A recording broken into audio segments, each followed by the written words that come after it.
Black Star Network is here. Hold no punch I'm real revolutionary right now. Support this man, Black media. He makes sure that our stories are told. Thank you for being the voice of Black America, Roland. Stay black. I love y'all. All momentum we have now, we have to keep this going. The video looks phenomenal. See, there's a difference between Black Star Network and Black-owned media and something like CNN. You can't be Black-owned media and be scared. It's time to be smart. Bring your eyeballs home. You dig?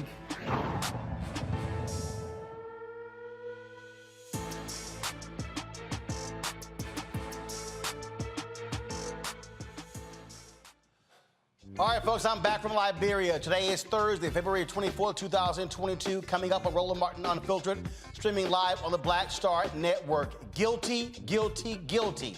A federal jury in Minneapolis finds the 3 ex-cops connected to the killing of George Floyd guilty on all counts of violating his civil rights. We'll break down what this means. Hear from reporter George Floyd, who's been following this case as well. A huge win for the Department of Justice's Civil Rights Division, second time this week. Also, Russia invades Ukraine, killing and injuring hundreds. What does this mean for the United States? We'll talk with retired Lieutenant General Russell Honore about what's going on there in Europe. Breonna Taylor's sister gets kicked out of a court over a T-shirt. We'll explain what was on the shirt and the judge who said bias could affect the jury. Dozens of black men filled the Minneapolis City Hall to demand the firing of the officer who killed Amir Locke during the execution of a no-knock warrant. Also, folks, in a Roland Martin Unfiltered exclusive, we're talking to the Florida man facing attempted murder charges of a law enforcement officer after police burst into his home. He fired back to protect his family, and of course, the intruders were breaking into his home.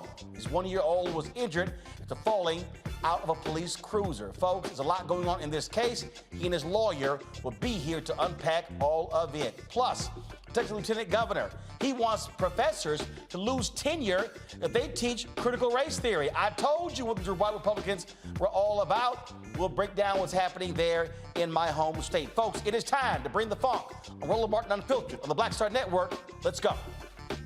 He's got it. Whatever the miss, he's on it. Whatever it is, he's got the scoop, the fact, the find. And when it breaks, he's right on time and it's rolling. Best believe he's knowing. Putting it down from sports to news to politics. With entertainment just for kicks, he's rolling. It's on go, roll, y'all. It's Roland Martin, rolling with Roland now. He's funk, he's fresh, he's real, the best, you know he's Roland Martin now.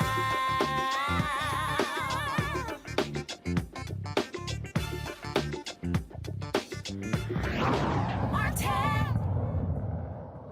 3 former Minneapolis cops who stood around while Derek Chauvin murdered George Floyd, they are going to prison. That's after a federal jury found all 3 today guilty on all counts of violating the civil rights of George Floyd. Tou Thao, J. Alexander King, as well as Thomas Lane. They were charged with depriving Floyd of his right to medical care when Officer Derek Chauvin kneeled on Floyd's neck for nearly 9 minutes. Thao and Lane were also charged with failing to intervene to stop Chauvin. Chauvin was convicted of murder last year in a state court and pleaded guilty in December in the federal case. Now, folks, this is a huge, huge victory for the Department of Justice. Second time in 1 week. The Ahmaud Arbery guilty verdicts there in Georgia. Now this as well. This speaks to when you have someone like Kristen Clark leading the Civil Rights Division, where they take seriously these cases and sending more and more of these cops to prison. Folks, we're going to be hearing from reporter Georgia Fort a little bit later. She, of course, is covering this, and so we'll hear from her to get her thoughts and perspective on this as well. We also are reaching out to some legal folks to break this thing down. I want to go to my panel right now. Greg Carr, of course, Department of Afro-American Studies at Howard University. He joins us. Glad to have Greg on the show. Reese Colbert, she, of course, Black Women and Views. Of course, you see her. Thanks for filling in for me while I was out in Liberia. And also joining us is Larry Walker, assistant professor, University of Central Florida. All right, let's get right into it. Greg, I'm going to start with you. Again, second time this week, huge victories by the Department of Justice, holding these folks accountable. This is what people have been demanding: justice, sending cops to prison who do wrong. Yes, sir. Certainly, we know justice would be them not being killed in the first place, pure justice. But in the wake of the killings, people have been demanding that the government, that the state, exercise its full authority. And you're absolutely right. Kudos to Kristen Clark, Department of Justice. And of course, now we'll see what the sentencing is. The judge can give them anywhere from a year to life. They still face state sentencing on aiding and abetting murder. But ultimately and finally, this really does send a message. Juries are willing to convict young Cameron in Kentucky. Listen up, young boy. If we have enough muscle to get the right people in office, then prosecutors have wide discretion. And in this case, the Department of Justice exercises it. So this should send a message to those who won't use the power of the state. In this case, it worked out. You know, a lot of people yell, holler, and scream, Reese, oh my goodness, Biden, Trump, there's no difference. Let me say it again. For all you loudmouth asses out there, that's all you do is run your mouths. If you want to understand the difference between a Biden Department of Justice and a Trump Department of Justice, the Trump Department of Justice pulled back on consent decrees. They were not being aggressive at going after cops. They would not want to prosecute cops. This is what happens when you vote.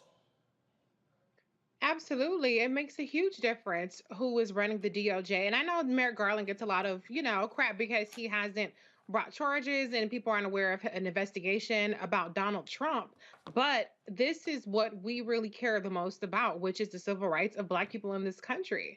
And there's no doubt that obviously the Garland DOJ under the leadership of Kristen Clark is absolutely taking these cases seriously, and they're getting convictions. And that's what matters, because we are not just satisfied with charges being brought, knowing that they're going to be acquitted. And it is a new day, as Dr. Carr said.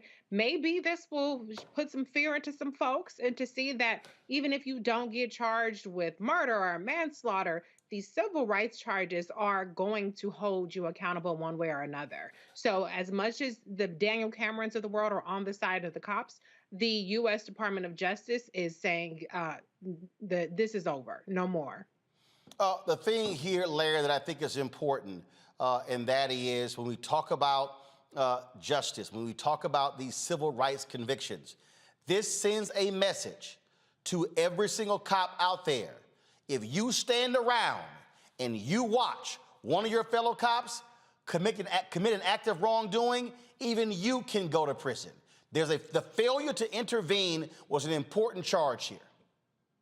Yeah, it really was, Roland. And, it's important to hold everyone responsible. Like those gentlemen, officers held down George Floyd. And you mentioned it was almost nearly 10 minutes of him choking and pleading for his life. But Roland, I'm going to add something else. And I applaud the DOJ for going 2 for 2 this week, as you talked about. It reminds me that the George Floyd Justice and Policing Act didn't pass, right? So Congress didn't do the right thing. And, obviously, in terms of the verdict today is really important. But I think it's mindful of those civil rights organizations and those who advocate to make sure that members of the Black community are treated humanely, is that we have to continue to push members, particularly on the Senate side, to make sure that we get some kind of policing reform bill. And obviously, we're heading towards midterms. But obviously, like I said, it's great that we're 2 for 2 this week. But it's be mindful that we didn't pass the Policing Act, and these kind of events will happen again in the future. And absolutely, Greg. I mean, look, we still want to see the George Floyd Justice Act passed by Congress. But while that has yet to go forward, you still have to have the prosecution when it comes to these officers. You had Attorney General Keith Ellison, win the conviction on the state level. Now you have Kristen Clark's Civil Rights Division, the DOJ, win the conviction on the federal level. Absolutely. And to echo Professor Walker, yes, sir, brother. While there has been no significant legislation passed, and while open saboteurs like Tim Mission Accomplished Scott have ensured that nothing would generate any support from the white nationalist party, let's, to quote Malcolm X in a different context, make this observation. There was no new law. that the Department of Justice used. So it is absolutely by the discretion of that unit. And to echo what you said, Reese, is absolutely accurate. We know that Tody Barr would never have done this, but there was no new law on the books. In other words, this sends a message. Barr or Sessions. That's exactly. I mean, if this statute can be used in this fashion, then it is really up to who is going to pull the trigger. And I'll add one other thing. As we saw last week, as the judge felt sorry for whatever reasons, now the last line of defense for some of these white nationalists is going to be the judge. So again, we're going to have to really pay strict attention to sentencing and who the judge is. And she's up for re-election. Let me say it again. There you go. Come on. I keep trying to walk people through this here, and these people get mad at me. Oh, Roland, you sitting here, you came for the Democrats. No, I'm talking about who is likely going to rule fairly and when it comes to seeking justice. And for all y'all who want to sit on your asses and don't vote, okay? You got a primary coming up in Texas. You got other things. This is why voting matters. That judge who sat there and cried for Kim Potter is up for re-election, meaning she can be thrown out of office. That's right. That's right. Right. So again, folks, just tuning in, the 3 cops who were involved, who stood around and watched Derek Chauvin kill George Floyd, those 3 cops found guilty of violating the civil rights of George Floyd. They are going to go to prison. And so we'll certainly give you an update. We're waiting to hear from Georgia Fort, who's been covering this case in Minneapolis for the last few weeks. All right, folks, let's go talk about this international crisis happening in Europe, where Russia has invaded Ukraine. Today, President Joe Biden spoke about what is taking place and made perfectly clear where he stands and where the West stands when it comes to this act of aggression by Vladimir Putin. We've been transparent with the world. We've shared declassified evidence about Russia's plans and cyber attacks and false pretexts so that there could be no confusion or cover-up about what Putin was doing. Putin is the aggressor. Putin chose this war, and now he and his country will bear the consequences. Today, I'm authorizing additional strong sanctions and new limitations on what can be exported to Russia. This is going to impose severe cost on the Russian economy, both immediately and over time. We have purposely designed these sanctions to maximize the long-term impact on Russia and to minimize the impact on the United States and our allies. I want to be clear, the United States is not doing this alone. For months, we've been building a coalition of partners representing well more than half the global economy. 27 members of the European Union, including France, Germany, Italy, as well as the United Kingdom, Canada, Japan, Australia, New Zealand, and many others, to amplify the joint impact of our response. I just spoke with the G7 leaders this morning, and we're in full and total agreement. We will limit Russia's ability to do business in dollars, euros, pounds, and yen to be part of the global economy. We'll limit their ability to do that. We're going to stunt the ability to finance and grow the Russian military. We're going to impose and we're going to impair their ability to compete in high-tech 21st century economy. We've already seen the impact of our actions on Russia's currency and the ruble, which early today hit its weakest level ever in history. The Russian stock market plunged today. The Russian government's borrowing rate spiked by over 15%. In today's actions, we've now sanctioned Russian banks that together hold around $1 trillion in assets. We've cut off Russia's largest bank, a bank that holds more than 1/3 of Russia's banking assets by itself, cut it off from the U.S. financial system. And today, we're also blocking 4 more major banks. Former President Barack Obama issued this statement. Here's a 5-paragraph statement. I'm going to read paragraph 4. There may be some economic consequences to such sanctions, giving Russia a significant role in world energy markets, but that's a price we should be willing to pay to take a stand on the side of freedom. For over the long term, we all face a choice between a world in which might makes right and autocrats are free to impose their will through force, or a world in which free people everywhere have the power to determine their own future. Retired Lieutenant General Russell Honore joins us right now. Glad to have you here. Lieutenant General, I got to go here. I'm listening to all these conservatives. I'm listening to these people on the Fox News. Oh, America's weak. Oh, Biden is horrible. They're praising Putin, okay, as if he's this great. I mean, Donald Trump talks about, oh, how it was smart to do what he did. And then they're like, oh, Biden is weak. I'm sorry. Are these folks saying, what, sending American troops? That ain't going to happen. I don't think so, Roland. This is what happened when you lose a democracy. Russia really never had a democracy. They bought into these dictator leaders. They gave a sham to the word democracy. They don't have proper voting. And this is what happened when an authoritarian person like Putin, with a big army that's well equipped and with nuclear weapons. This is what happened if we turn the world over to autocrats.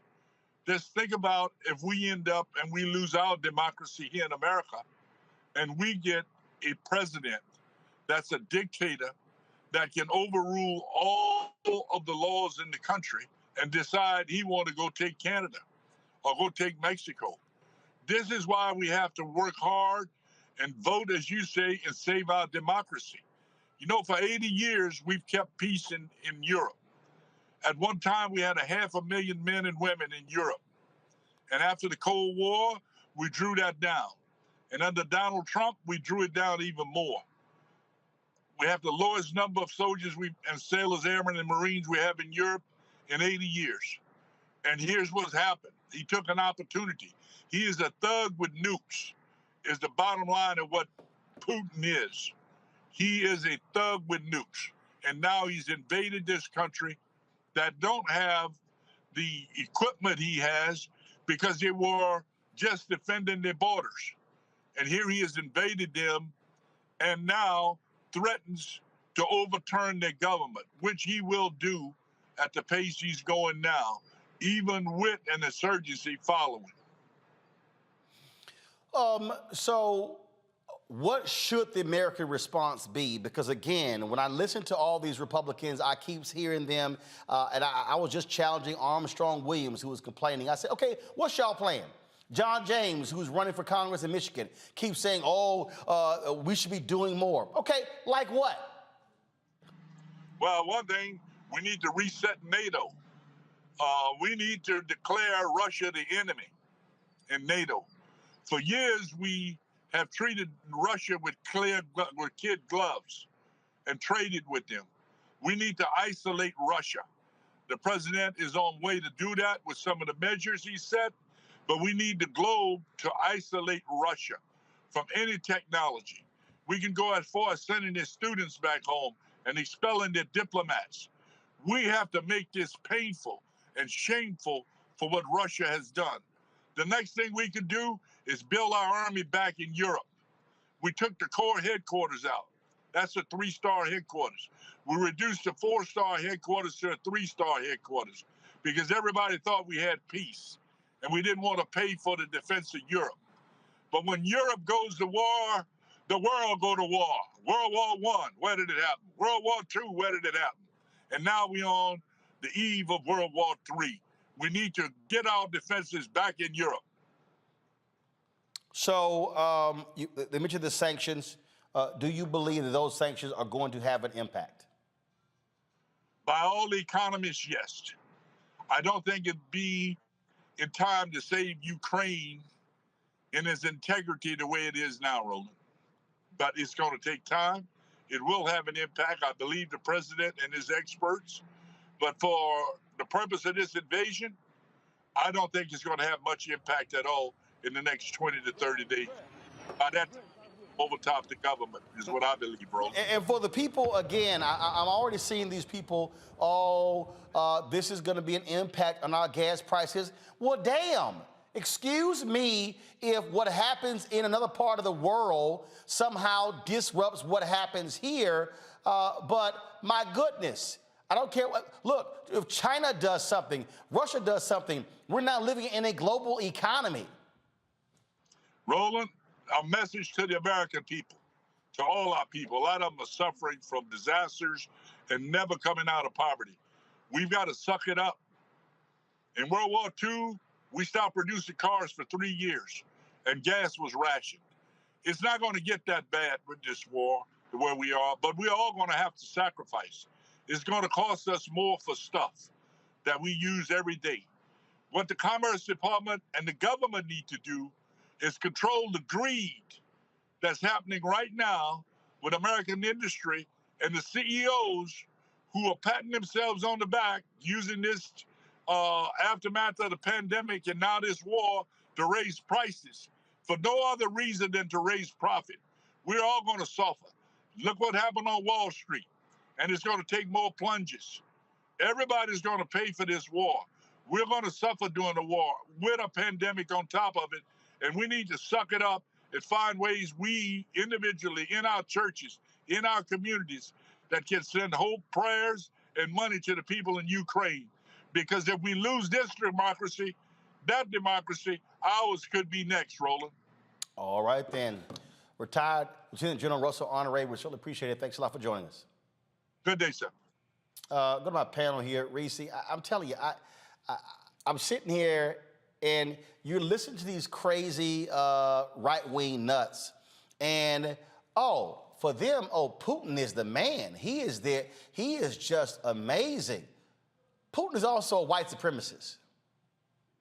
Yes, and I need Black folks to also understand that, because one of the ways that we have been targeted with disinformation is that Putin is somehow an ally to the Black community, which is absurd. But for years, since even the 2016 election, Russia has been targeting Black social media specifically, driving a wedge with the racial divide that we already have in this country, exploiting that, and really honing in their techniques on how to really infiltrate the way that we communicate with each other through algorithms. They use troll farms, they use inauthentic accounts, which are then amplified by actual Black people and picked up on because they know how to communicate in a way that is impactful, that's catchy, with memes or with, catchphrases or whatever the situation may be. And so we have to understand that. I'm not saying that all Black people have fallen for it, but I do want to be very clear that there are people who have fallen for it and are now perpetuating that. Because I saw a comment that, well, Putin said RIP to George Floyd and he called out racism in America. No shit. Of course, America is racist. Russia knows that. And they've been exploiting that, especially to the detriment of Black people when you look at what they've done with disinformation with COVID-19 and a number of things. So Russia is not our friend. And I understand that people feel like this ain't none of my business. And then another thing that they put out there was this whole that Russia is denazifying Ukraine. So that Nazi, neo-Nazi thing is another buzzword that I've seen being picked up. Yeah, because the Ukrainian president, he's Jewish, who lost family members in the Holocaust, but he's a Nazi. Exactly. Right. But that's the kind of thing that's catchy. That's the kind of thing that catches on. And so when, not all, but you see some Black folks, they see neo-Nazis. Oh, why are we defending the neo-Nazis? Why are we going? No, it's propaganda. It's disinformation. So Putin is not our ally. I understand that we have a lot of things going on. I mean, I don't know if we're going to talk about it tonight, but child poverty has increased exponentially now that the child tax credit expired at the end of December. We're back where we started from in 2020 with child poverty. We're still in a pandemic. There are a number of things that we have not addressed in this country. However, we do have a stake in the world community, because if World War III pops off, which could happen if Russia is emboldened and they hit any one of the neighboring countries to Ukraine. Ukraine is surrounded by NATO countries. If Article 5 is invoked, then we all in this shit. So when General Honoré says suck it up, or what General Honoré is saying that we should be aware of this and we should be invested in it, it's not just out of pure altruism for Ukraine, given that there are tons of armed conflicts throughout the country, throughout the world, including in Africa and in Middle East, et cetera. But this has an implication because of the geopolitical landscape that we're talking about and the proximity to NATO countries, which would involve the United States getting involved with military action. So there's a lot of skin in the game that we have. We're fortunate enough to only have to deal with economic consequences and not necessarily geographical consequences. Right. We're not likely to see a land invasion, but Russia does have nuclear weapons. So we have to back off a little bit, some of this bluster and some of this puffing up of the chest. Now is not the time to get in I don't know if I should say this, but let me say a pissing contest. I'll say that that's more PC than what I was thinking originally. But now is not the time to get into a pissing contest when we are talking about two nuclear or multiple nuclear armed powers. Not to say that we back down, not to say we punk out, but we have to really be measured in how we do about this, and we have to be effective in trying to exhaust non-military options. Larry, it is, again, hilarious to watch how the party that just held up Ronald Reagan as the greatest thing in the world, they are literally rooting for Russia against the United States. Yeah, so Roland, you know me, I'm a former congressional staffer and worked with, members on both sides of the aisle. And I have to tell you that every time I turn on TV, on social media, I'm shocked that their policymakers, obviously we can have another conversation about some of the propaganda we see on cable news, but I'm shocked to see policymakers, like I said, typically from party that, talked about Ronald Reagan and taking down, the wall falling down, et cetera, that are, actively utilizing, Russian propaganda and really selling it to the American public. And it's obviously dangerous. One of the things I want to add in terms of, where we are in terms of where Russia invading Ukraine is, it's important to keep in mind, and Rishi talked about this, is that, in terms of those NATO countries, right? So, I think Putin is just kind of being nostalgic as it relates to kind of talking about the former USSR and countries like Ukraine and other European countries. But those days are long gone, right? And so his response is, and what has happened with his response? Countries like Poland, just recently within the last couple of weeks, have dramatically increased their defense budget, right? And so General Henry talked about, during the Trump administration and pulling back some U.S. troops. What we're going to see probably the next few weeks and months is countries like Poland, other NATO countries, not only the United States selling them more armaments, but also in terms of sending more U.S. troops. So what we essentially have now, Roland, is Cold War 2.0. Greg, I was looking at some comments and I was seeing people that are saying, this is of no concern to us. Actually, it is. It has an economic impact on this country. I saw others who were saying, oh, well, this is why we should have never fought the Keystone Pipeline. I'm going, okay, that wasn't an American pipeline. Because of the oil that we get from Russia, how about we learn to wean ourselves off of oil so then you're not dependent upon what happens in another country to impact energy in the United States? Sure. Well, I'll tell you what, if the bombing today in north central Ukraine had pierced that concrete around the Chernobyl waste dump, we wouldn't be having this conversation about whether or not this impacts us. We'd be somewhere trying to say our last prayers. So that having been said on a very direct point, John Henry Clark used to always say, in some stories, there are no good guys. So I'm listening to Joe Biden. Joe Biden in the United States of America. Europe was Asia's forgotten Wild West. They invaded an entire hemisphere and then declared a unilateral declaration of war on an entire continent, the one we came from. Talk about invasion. But that built the wealth that created Europe, and the financial centers moved from Lisbon and Seville, eventually to Paris, then London, and then in the 20th century, they moved to New York after World Wars I and II because Germany, Berlin wanted in on the action. Now, who haven't I mentioned yet? Well, I haven't mentioned Moscow. Why? Because Russia didn't have that colonial empire. They built their empire in the neighborhood. And so what we end up seeing now, what we're witnessing now, is the end of really, in some ways, 5 centuries of Western empire building.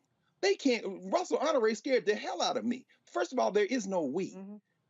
Governments act in their perceived best interests. Modi was out today saying he got 3,000 Indian students trying to get in the embassy in Kiev to look for a sanctuary. You got all this going on, but here's where it gets very interesting. After World War II, the anti-colonial movements came into full fruition. And as people broke free, what you see is the Soviet Union trying to assert itself as the leader of this anti-Western bloc movement, NATO versus the Warsaw Pact. Well, that fell apart.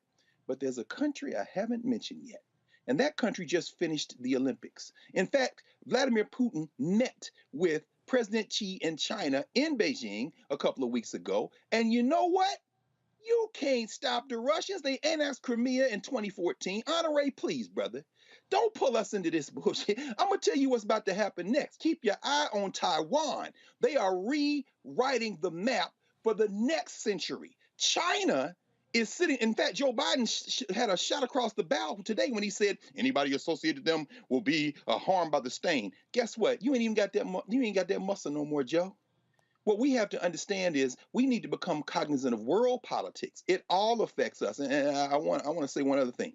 When you saw the Kenyan ambassador at the UN Security Council the other day say, we Africans know very well the politics of invasion and what it means after colonialism to keep those colonial boundaries. And rather than everybody invade, because there are Igbo on either side of the line in Nigeria, there are Tutsis on either side of Rwanda and Burundi, some of them are in Eastern Congo. What the Kenya ambassador said is, we do not endorse the invasion of Ukraine, chasing some separatist movement, because we could have done the same thing in Africa and we'd be at war forever.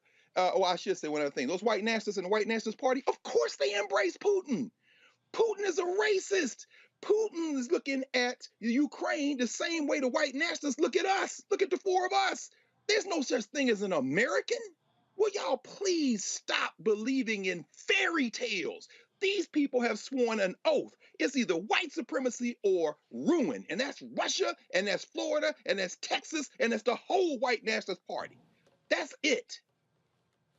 Folks, we will continue to monitor what takes place as Ukraine fights the Russians and see what the fallout, the impact is going to be on the rest of the world, including the United States. All right, folks, got to go to a break. We come back.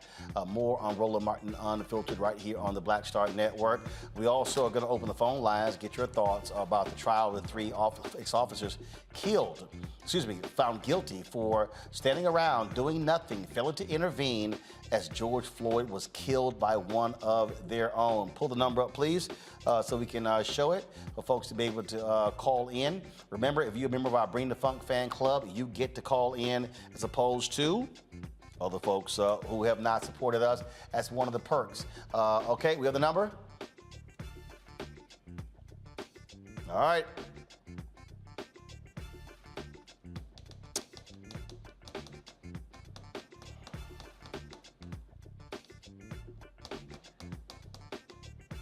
Why are we taking so long? No, we're going to wait for the number.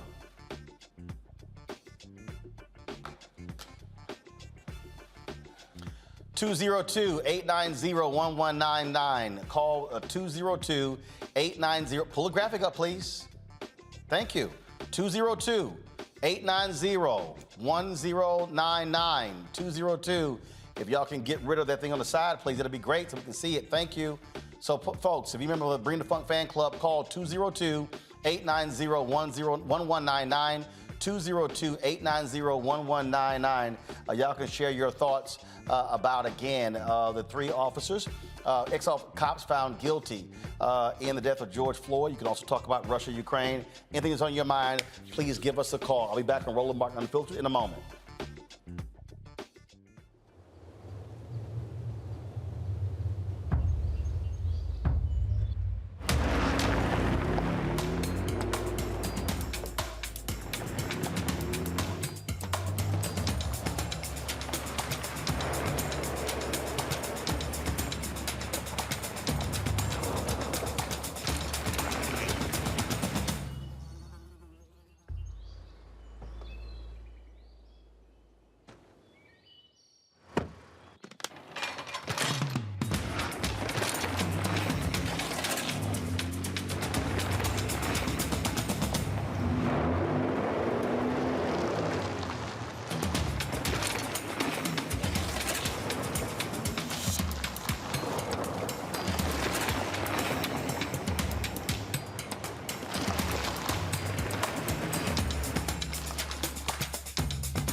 Don't you think it's time to get wealthy? I'm Deborah Owens, America's Wealth Coach, and my new show on the Black Star Network focuses on the things your financial advisor or bank isn't telling you. So watch Get Wealthy on the Black Star Network.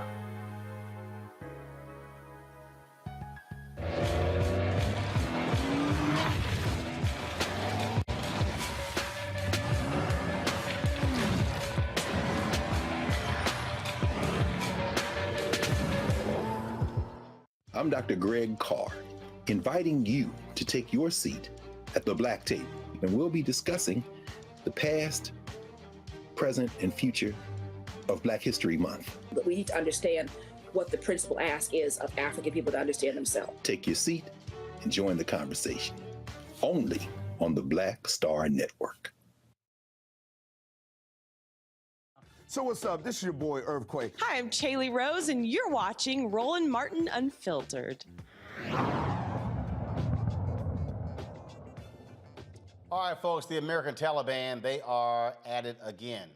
I'm talking about Republicans in Texas. Texas Lieutenant Governor Dan Patrick is not at all happy over the whole issue of critical race theory. This fool now wants to challenge and get rid of tenure in the state. This is him talking to the white supremacist Tucker Carlson. So about a week ago, the faculty council at the University of Texas, they said that they're going to teach critical race theory. And then they followed up with something that really got my attention. That got my attention. But then they said the faculty council takes the position in this resolution that the council authority shall never, ever have any intrusion from anyone outside, including the legislature or the Board of Regents. In other words, you can't tell us anything about how we perform our job, what we teach the students, or what we say. And I thought, just who are these people that think that somehow academic freedom, which we support, gives them the ability to be unaccountable to anyone, including the taxpayers, including their Board of Regents? They want to be able to say anything to anyone. And Tucker, we've talked about critical race theory a lot, but people still sometimes don't understand the difference. And we want race to be talked about. As Republicans, myself as a lieutenant governor, I want slavery to be examined. I want racism in America to be examined through the years, whether it's in the business sector, the private sector, in sports.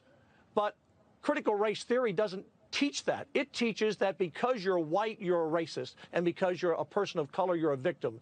And they want to teach through critical race theory that we are a nation that's racist and everything is based on racism. And that's what critical race theory is, and that's what we cannot allow our professors to teach the young men and women to come to university. We banned it in Texas in K through 12 this year. Okay, now, in the same state, the former CEO of the Electric Reliability Council of Texas, Bill Magnus, testified that he was instructed by Governor Greg Abbott to do whatever it took to prevent any more blackouts during the 2021 winter storm. Yet he also said that the governor made it clear to keep prices at a maximum of $9,000 per megawatt hour, leading to billions of dollars in profits for power generators and local utilities swamped in millions of dollars of debt. In the same state, Abbott, more than Taliban, has said, if you're a parent with a transgender child, you should be investigated by Child Protective Services. Larry, I want to start with you. When I'm using American Taliban for a reason.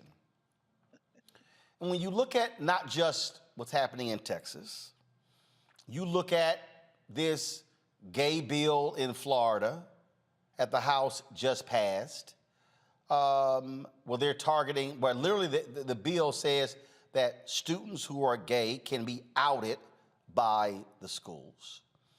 The Republicans are operating and living in this culture war. They're saying that Democrats, they're the ones who are losing the culture war. And what you're dealing with here are, frankly, folks who are no different than the Taliban in Afghanistan. Yeah, you know what, Roland? A lot of this is political theater, but it's dangerous, right? So you talked about some of the issues, CRT, the Don't Say Gay bill in Florida. And a lot of it, when you watch the interview, Lieutenant Governor, he said that, we wouldn't get rid of CRT, but at the same time, he talked about we don't talk about racism. It doesn't make any sense to me, right? It's a contradiction because you can utilize CRT as a lens to examine. You want to talk about the transatlantic slave trade or Jim Crow or grandfather clauses or black codes, et cetera. You can use CRT as a mechanism to examine all those issues, right?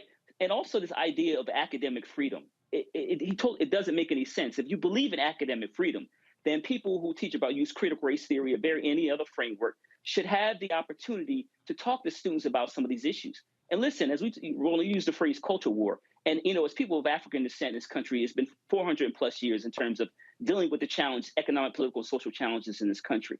And it makes no sense to say, once again, that we want to talk about these issues, but we don't want to give professors or other academics, even that we talk about like professional development for corporations, et cetera, we don't want to give them the tools they need to utilize to have these important conversations. And once again, we keep spinning like a top, because every few years, over the last several decades, we're back on these issues relating to idea of erasure. Don't want to talk about members of the LGBTQ community, and we don't want to talk about the challenges people of African descent have encountered in this country.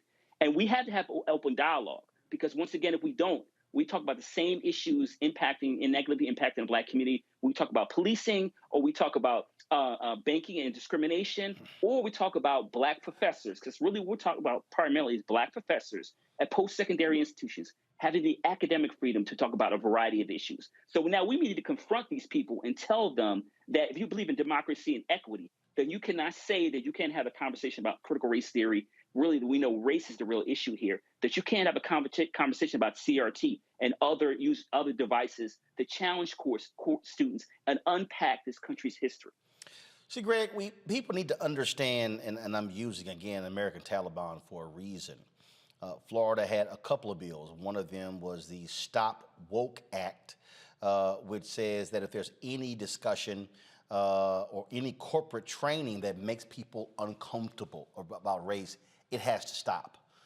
And then the other bill deals with the, it was called the Don't Say Gay bill. I'm outlining this because what you're seeing, it's only one party that's doing it. It's in Florida, it's in Mississippi, it's in Alabama, it's in Texas, it's in Arkansas. You're seeing it in Georgia. You're seeing it in Tennessee. This is the Confederacy in 2022. These are people who are using the power of elected office to constitute or to keep in place a nation that they want to live in. These are people who are being driven by crazed and deranged white conservative evangelicals who would not know Jesus if Jesus walked into the room. What they're doing is not biblical. What they're doing is not it's not about service to the country. It is about maintaining their white, largely male order. Yes, sir. Yes, sir. It's and it's right. American Taliban is appropriate because they want a theocracy. And we know that if Jesus Christ, the historical Jesus, were alive today in the United States, he'd be perhaps a victim of a no-knock warrant in whatever shelter he was staying in, since he didn't have any visible means of support, and he'd probably be killed. Now, when we think about this, in terms of the LGBTQ issue or non-issue in this sense, because they're so stupid they don't even make good criminals. What I've been advising people to do in places like Texas and Virginia, once they get their hotline up, flood it. See, my grandbaby came home today and said that y'all left Harriet Tubman out of the curriculum and she was traumatized. In other words, they so stupid they don't even write laws that make any sense. But remember when Neil Gorsuch came out and said in 2020, I guess it was 21, where he interpreted the statute to say that that gender included transgender and those, and I think it was the Georgia case, if memory serves me correctly. But the point I'm trying to make is that's before Amy Coney Barrett got on the bench, the handmaid. They want a theocracy. Now, I don't know what it is about Texas electing or sending into office these cartoon character-looking people, whether it be Shovelmouth Abbott or that knockoff generic Muppet Lieutenant Governor Patrick. But let's be clear. They've been going after tenure for years. Everybody in higher education knows that. Now, because they don't like the idea of people learning anything.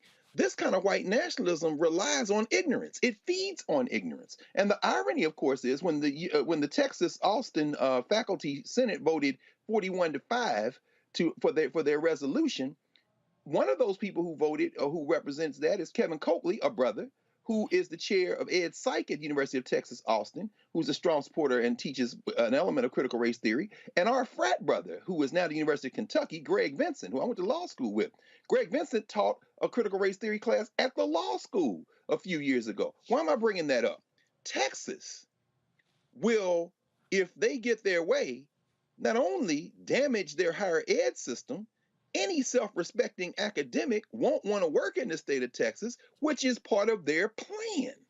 These folk want to have a theocracy, and I think American Taliban is entirely appropriate. They want to have it their way or not have a country, and they might get their wish. Not to have it their way wish, not have a country wish. Reese,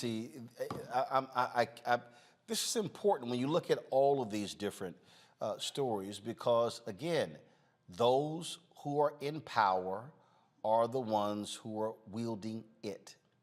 And so when I hear people with their nonsense and they say, oh, here y'all go, oh, you sitting here pushing Democrats on us. Okay, this is real simple. Who do you want to be in power? Who do you want passing laws? Who do you want using their efforts to undermine the courts? Who do you want to be in control? We've seen this week 3 huge political gerrymandering decisions in Pennsylvania, in Ohio, in North Carolina. Chris Christie, leading the Republican efforts on gerrymandering, is pissed. Oh, these partisan courts. I'm sorry, y'all passed new congressional districts that was partisan, but now you want to call the courts partisan because they won't allow y'all to do what y'all were going to do.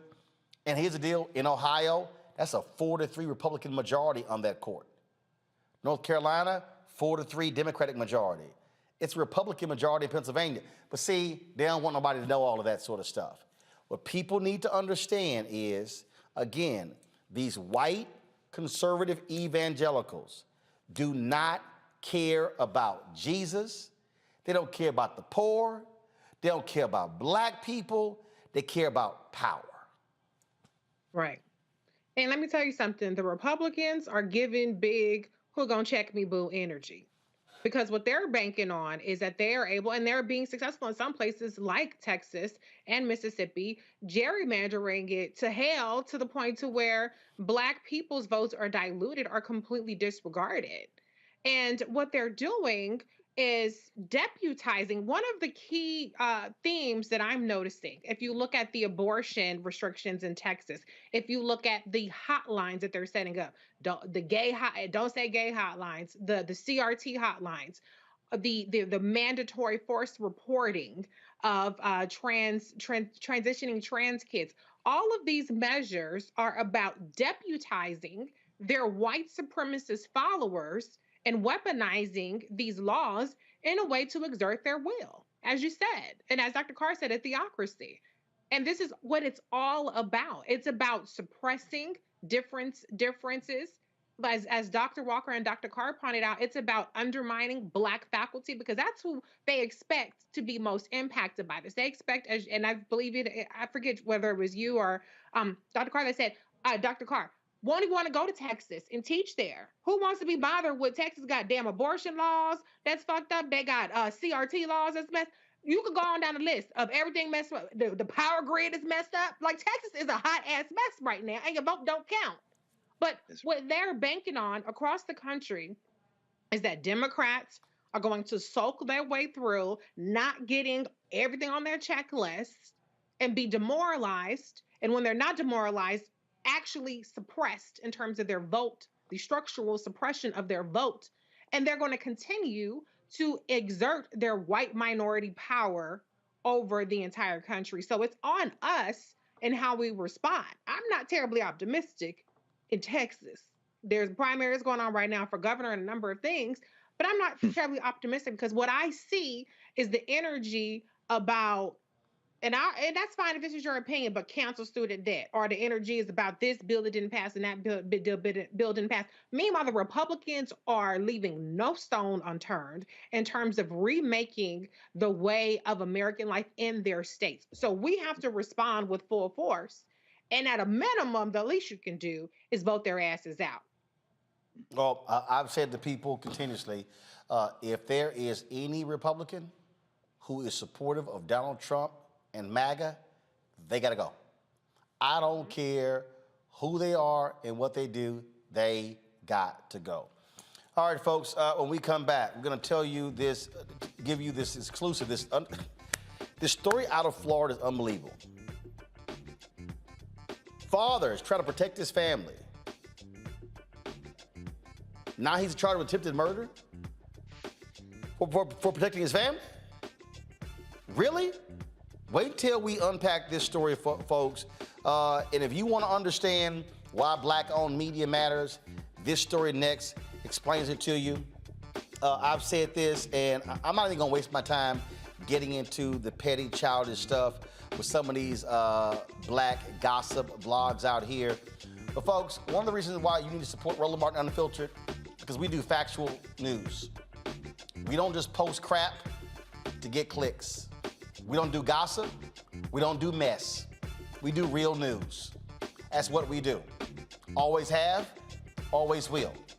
That's why you must download the Black Star Network app and pass the word to all your friends and family. We're available on all platforms: Android phone, Apple phone, Android TV, Apple TV, Roku, Amazon Fire TV, Xbox One, Samsung Smart TV. Also, if you want to support what we do, join our Bring the Funk fan club, where your dollars allow make it possible for us to do what we do. I told you, I just got back from 8 days in Liberia. We have some tremendous content we're going to be sharing with you, and so can't wait to show it with you.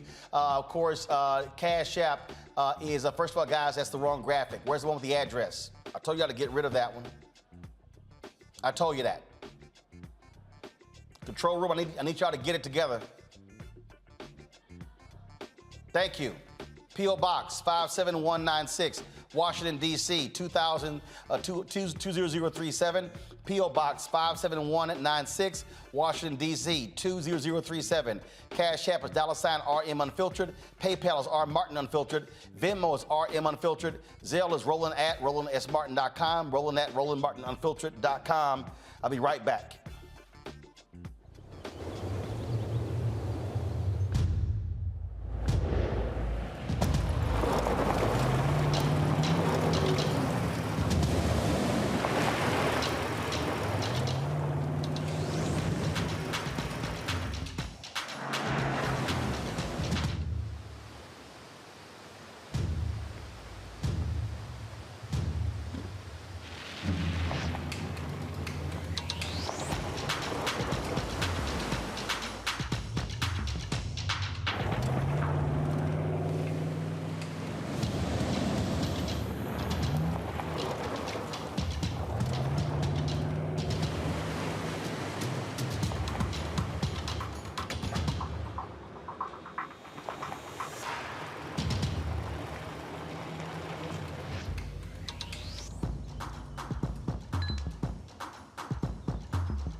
Hi, I'm Dr. Jackie Hood Martin, and I have a question for you. Ever feel as if your life is teetering and the weight and pressure of the world is consistently on your shoulders? Well, let me tell you, living a balanced life isn't easy. Join me each Tuesday on Black Star Network for a Balanced Life with Dr. Jackie.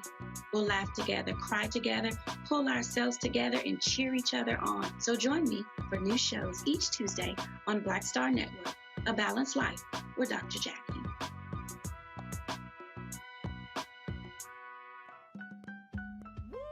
We're all impacted by the culture, whether we know it or not. From politics to music and entertainment, it's a huge part of our lives, and we're going to talk about it every day right here on The Culture with me, Faraji Muhammad, only on the Black Star Network.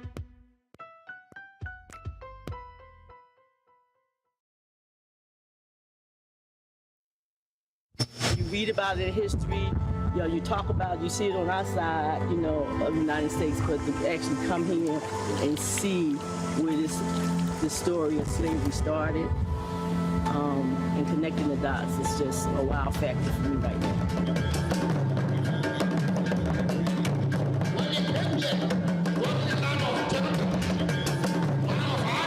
It's going to be dark inside. You might not see too much, but you're going to feel everything. Just imagine, see prisons in the yard in the United States. A lot of us, if we're real honest, what is required in 2019 going into 2020, essentially for us to be reprogrammed from what they taught us needs to be removed and extracted. It just doesn't make sense that the richest continent in the world should be inhabited by the poorest people in the world. Part of that is by design. Self-hatred has been a very tragic part of our whole existence. And I'm not blaming anybody for it, but if you look at most characterizations of being of African descent in the world, it's with these kind of tags. I always say, you're going to do a lot of shopping. They go, oh, I don't think so. And then they come, so they brought limited reserves, and then they spend all the time running to the ATM because they see all these clothes they want and fabric they want. It's overwhelming. I've been here for 8 years, and I'm still taking pictures out of my car because it's a feast for the eyes on any given day. The kind of opportunities you have in Africa, you don't have those in America. The kind of money that you can make in Africa, very few of you would have that opportunity to do that in America. Cordy, who was working for the Congress in the United States, she has started a waste management company. She's the #1 here in Ghana now. She looked at dollar signs and trash. There it is. Used to be jeans. Used to be jeans. Is now a huge rug. In Ghana alone, we have a 2 million unit deficit in housing. 2 million. 2 million.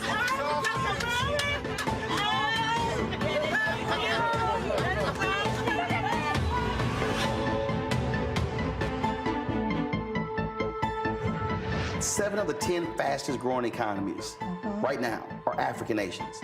Why in the world would we not be trying to figure out how to connect? Because the Lebanese are, the Chinese are, everybody else is doing it. We will be crazy to do it. And it's for people who look like us. We will be crazy to do it, crazy to do it, crazy to do it.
All right, folks, so we had some technical issues there, but we're now good. So that our 10-part Ghana docuseries on the year of return, it is going to we air first starting next Friday.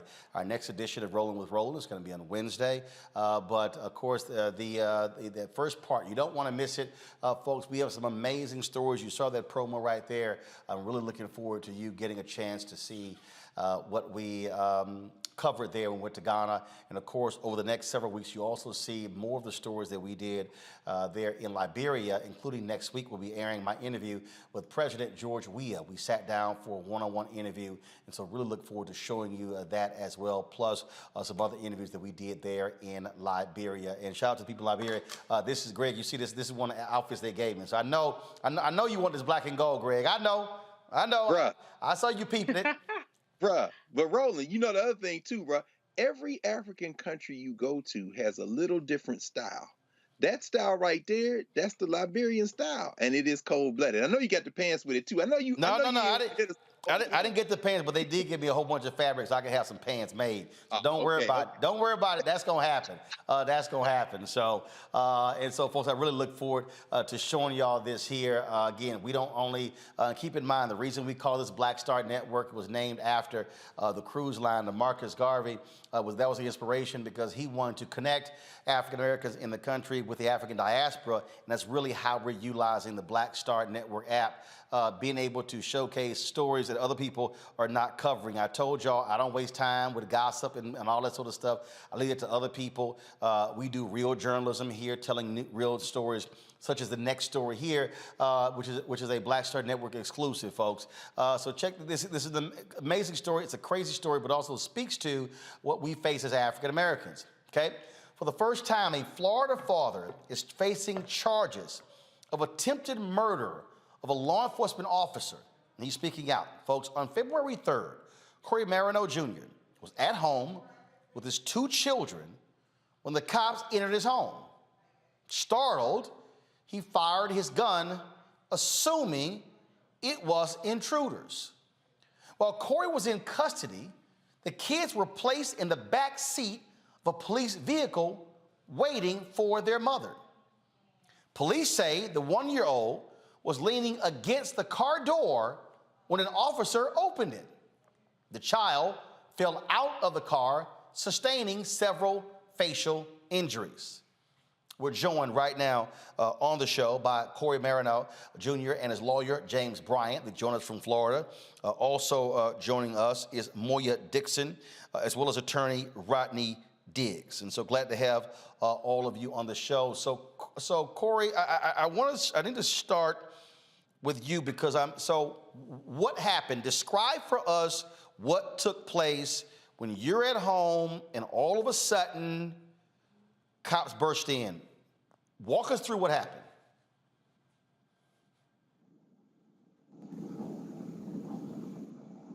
Corey? Yes. Yeah, so walk us through what happened on February 3rd. It was approximately 4:45. I heard a big boom at my door. I got up real quick. My kids was in the bed with me. They was in the bed. I got up, I grabbed my firearm. It's registered in my name. I have my gun license. I grabbed my firearm and I was heading down the hallway. By the time I got midway in the hallway, I heard another big boom and my door swung open. It was pitch dark in the living room and outside. I don't have no porch light, so it was dark outside as well. So when the door swung open, I fired a warning shot at the door. Not seeing anyone out there, I just fired a shot. After a second after that, I heard them announce themselves saying that there was the police. I then lowered my firearm. I put it on the ground. I came outside with my hands up. I came all the way out the door, and I got on the ground, and that's when they put me in handcuffs. Okay, so you said it was 4:45 a.m.? Yes, sir. Okay. And why did they bust into your home? They had a search warrant for electronics and clothing. Okay, I'm sorry. So it's 4:45 in the morning, and they have a search warrant for electronics and clothing that they, allege was stolen? That led to a shooting that happened. Okay. So, James, I want to pull you in here. Yeah. Did the cops allege that Corey was involved in the shooting? No, we have no idea what the warrant was for. What we do know is that Mr. Marino was not subject to an arrest warrant. We don't really have much knowledge specifically as it relates to why they were there to retrieve items. Mr. Marino was renting the home, so he does not own that home. And so that's why it came as much of a surprise to him with someone bursting into his actual home at 4:45 a.m. And specifically, not there to arrest anybody, but to gather, any sort of electronics or other items. Okay, forgive me for being slightly confused. So they weren't executing an arrest warrant for murder. No, they were not. They weren't executing a warrant for domestic violence, aggravated assault. They weren't. So the warrant was to retrieve some stolen electronics and clothing. We don't know if it was stolen electronics. It was just certain items that they were looking for. And the Pensacola police, following, this entry into the home, has been clear that they were not there to arrest Mr. Marino under any circumstance. Okay, hold on. So Corey, how many cops we talking about? I can't even, it was so many, I can't even name how many off the top of my head. 5, 6, 10, 15? 20, 25. Whoa, hold up. 25 cops are on the scene at the home at 4:45 in the morning to retrieve some electronics and clothes. Yes, sir. It was the SWAT team and PPD. Okay, we've got 3 attorneys there, Rodney Diggs, Reginald Reeves, and James Bryant. Have y'all ever heard of 25 cops busting through somebody's house, I'm assuming with a no-knock warrant, at 4:45 in the morning for some electronics and clothes? I have not, and that's the problem. In this instance, it is just such an odd time to come at that time in the morning to retrieve items. I could see if, my client was, Pablo Escobar, and they were looking to get him to arrest him for some sort of murder. But it was absolutely mind-boggling what happened. And it wasn't a no-knock warrant. It was a warrant in which they came, they knocked for maybe 10 seconds, and then they burst in. This was against their policy. Pensacola PD has a very clear policy. You cannot enter into a person's house until you knock and announce after 15 seconds. And in this instance, they did 10 seconds. And it was at 4:45 in the morning. So what that tells me is they had no interest in alerting Mr. Marino that they were intending to break into his home. For some clothes and electronics.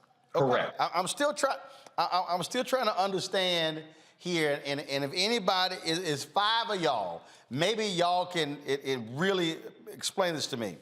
So there was a robbery. At any point, have they alleged that Corey was involved in this alleged robbery? To the best of our knowledge, no. And furthermore, Mr. Marino can tell you, this is a man who has no criminal history. He worked for Navy Federal Credit Union in the fraud department. So that requires a very strict background check for him. He had his 2 children in the home, and they were aware of that. And they still decided to do what they did that early morning. Okay. And it's beyond me. Has anybody explained how they arrived at his house? No, there's an investigation going on in general as it relates to how this entire situation unfolded. As you know, during this entire ordeal, Mr. Marino's young child, Kylan, was injured by the police while he was in their custody. And so currently, right now, it's my understanding that Pensacola PD is involved in some sort of internal investigation. Okay, but sir, were any clothes and electronics removed from the house? Only electronics. No clothes were removed. And Mr. Marino is a registered firearm owner, so they took a few bullets, and they took his firearm that he had used. Corey, first of all, Moya, first of all, we're thankful that we can actually talk to you, Corey, because this is very similar to what happened to Amir Locke in Minneapolis. And he's dead. And this is part of the thing that is so that a lot of black folks fear, even those who have gun permits, in that you can have that for your protection and still end up being killed by cops. And to listen to this and then to hear what happened to your child is incredible. Have they given any explanation on what happened to your 1-year-old? Because, look, I've got 13 nieces and nephews. If I walk over to a car and I see one of my nieces or nephew leaning up against the window, the last thing I'm going to do is open the doggone door to cause them to fall out and hurt themselves. Absolutely not. And I think Moya can really sort of explain, what she's heard from them and what she actually heard from her 3-year-old son, Kaon, who witnessed his little brother being injured. I was told by 3 officers at one time that he leaned on the door and opened it himself. Someone opened the door and he fell out, and that he was handed off and was dropped when he was handed off to a family member. My son told me that him and his brother were in the car with an officer. The officer was holding his brother and opened the door and dropped his brother onto his face. Has anybody gotten an apology or an explanation from the cops? Were those police officers wearing body camera footage so we can actually see what transpired there? So from our understanding, some of the SWAT team, they don't have body cam. We haven't been able to identify whether or not the officer who was holding Kylan has body cam. But let me explain something else. After Kylan had suffered these serious injuries to his head, and mind you, he's 1, the officers did have EMS come out, and they decided to send EMS home instead of taking a baby with those serious injuries to the hospital. And when Ms. Dixon arrived, she demanded to know what happened. They at first tried to say, oh, maybe he had a bump and bruise or whatever. His face was covered in blood, and she could not recognize him. And when she said, I need to take my son to the emergency room, the officers attempted to discourage her from taking him to the hospital. Now, mind you, it's a 1-year-old child who just suffered a serious head injury by hitting his head on the concrete. And we all know the dangers when a child hits their head that young. He could have gone to sleep and passed away that night if somebody didn't take a look at him. And that's how serious it is. She did receive an apology from the chief of police, but she never received an apology from these officers. And they completely told her multiple stories that don't add up. And the idea that she was encouraged not to take her child to the hospital, and that Pensacola PD specifically canceled EMS from taking him to the emergency room is absolutely neglectful. It seems as if something was intentional, and we're going to get to the bottom of it. All right, so here's a statement that the police actually issued, and I want to read this statement right here. Go ahead and pull it up, please. The statement reads, after the search warrant was served, 2 children who were inside the residence were in the back seat of a car with a PPD investigator while they were waiting on family members to arrive to pick them up. A large vehicle approached that needed assistance navigating through the vehicles that were in the road. The investigator got out of the back seat to assist the driver. One of the children was leaning on the door of the car when the investigator opened it to get back in and fell out of the car. The investigator wasn't aware that the child was leaning on the door. This child was checked by EMS for injuries. Both children were later released to family members. Let's deal with this attempted murder charge. What the hell is that? It's absolutely mind-boggling. As you know, Florida has a stand your ground castle doctrine rule. In this instance, Mr. Marino absolutely falls within the exception of standing his ground and protecting his home. He had no idea who was bursting into his home that night, and you have every right to use deadly force in order to prevent an invasion into your home. When it comes to law enforcement, if Mr. Marino does not know that they are law enforcement, he has the right to use deadly force. Furthermore, law enforcement, if they do not follow proper police policy, they also cannot say that the stand your ground or the castle doctrine doesn't apply. In this instance, in the Pensacola Police's own arrest report, they said they waited 10 seconds after they knocked before entering into the home. We know that the policy itself says you have to wait a minimum of 15 seconds. That is a major, major difference when you're talking about seconds in a situation like this. And it really could have been the difference between Mr. Marino being safe, the children being safe, and what we have right now, where we have a young man who has a family that he's been taken care of, and now he is facing the possibility of somebody attempting to take his freedom away. And we will fight that every step of the way. It is wild. I'm going to bring in my panel here. I know they have questions. But this is the thing that we constantly talk about. Philando Castile has a permit for a gun.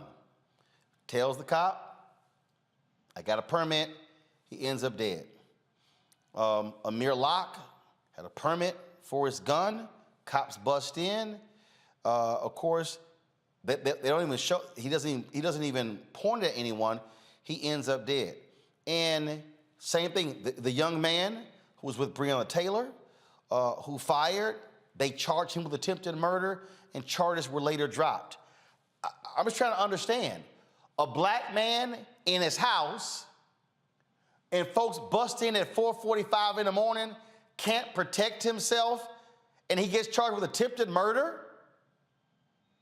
You know, Roland, what this is saying is that the Second Amendment doesn't apply to black people. The Second Amendment doesn't apply to black men. We talk about the right to bear arms. This man had every reason to want to protect his 1-year-old and his 3-year-old at 4:45 in the morning. And he did, and he exercised his right. But when a black man exercises his right, he's murdered. Or in the event that he's not murdered, he's charged with attempted murder. And it is absolutely, like I said, it is mind-boggling. And again, that's why we are calling for the Florida State Attorney not to press charges against not to bring charges against Mr. Marino. And I'm quite sure you haven't heard Jack from the NRA. Let's go to my panel. I'm going to start with Larry. He's there in Florida. Larry, go ahead.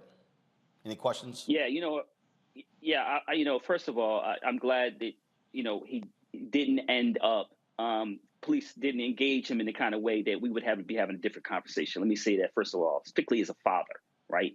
And it's obviously someone who lives in the state. I think my question to you is in general, and probably to your attorney, how do you see this playing out? Because like Roland described some other situations where black males in particular were killed, and in Breonna Taylor's situation, a sister. But we keep seeing this repeating over and over and over again. So to your attorneys, how do you think this is going to play out with the state attorney general here in the state of Florida? Here's what I'm hoping. I think there's enough information out there for the state attorney to make a decision that in this instance, it does not make sense to bring charges against Mr. Marino. Here, clearly, the Pensacola PD did not follow policy before entering into his home. Secondly, why would you come to effectuate a warrant for documents and things at 4:45 in the morning? Why couldn't you wait until 7 o'clock? Mr. Marino would have gladly let him in. So what I am asking for the state attorney to do is the right thing, which is to say, you know what? In this instance, we've got to protect the rights of the homeowners. Yes, we want officers to be safe, but given these very specific facts, nothing substantiates a reason to pursue charges. So I'm hoping that is the case. However, you never know what's going to happen when it comes to a decision by a state attorney. So if in fact they do decide to pursue charges, we will have to put up the defense necessary to ensure this man's freedom. And as it relates to the children, they are absolutely devastated. We still don't know what injuries Kylan has suffered. tell you that he has suffered injuries that he was walking prior to this incident. He's no longer walking, and he's won. He has significant emotional mood swings, and that's very indicative of a potential injury to the frontal lobe. And then you have his brother, Keon, who is frightened every single day. And it is heartbreaking. But what we want is accountability. And I think that if all parties use their heads, they'll work with us to resolve the issue as it relates to the injuries that happened to the children and to not pursue charges against Mr. Marino. It's the right thing to do. Reese. My question was actually going to be about the children. Ms. Dixon and Mr. Marino, what you have experienced with your children is just unconscionable. And Mr. Marino, the treatment you've experienced is appalling and abhorrent. My question is, what are the political levers that we can use? Because we know these are political decisions. This is an election year that we can exert to reverse this decision and make it untenable for them to continue with these baseless charges. We need the Pensacola community, and they came out today. We need the Pensacola community to band together. We need law enforcement to accept the fact that, you know what, this probably wasn't the best way we could have handled this situation. And most certainly the injuries to the children are unacceptable. Coming together and saying, you know what, we apologize and we'd like to work this out. But we need community leaders. We need just the citizens of Pensacola to start saying in writing to their city council members, to the mayor, this isn't right.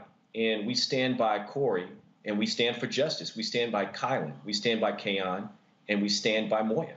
And that's really the way we pull those political levers. And again, my team will be speaking along with Lieutenant Timothy May, who is their pastor, who's been very vocal with this. So we're hoping that we're speaking to the community leaders, the state attorney, as well as the chief of police to resolve this. But it also helps to have the community support them. And they most certainly came out en masse today. Greg. Thank you, Roland. And I'll keep this brief. I'm really trying hard to restrain myself from calling these Patarollas devils, saying they are from the depths of hell. So I won't say that. Listening and reviewing, first of all, your composure is remarkable. Let me say that to both of y'all, seriously.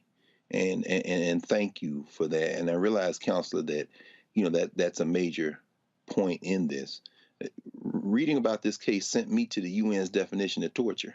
And while this isn't quite torture, it is cruel, inhumane, and degrading punishment or treatment, and that doesn't require intent.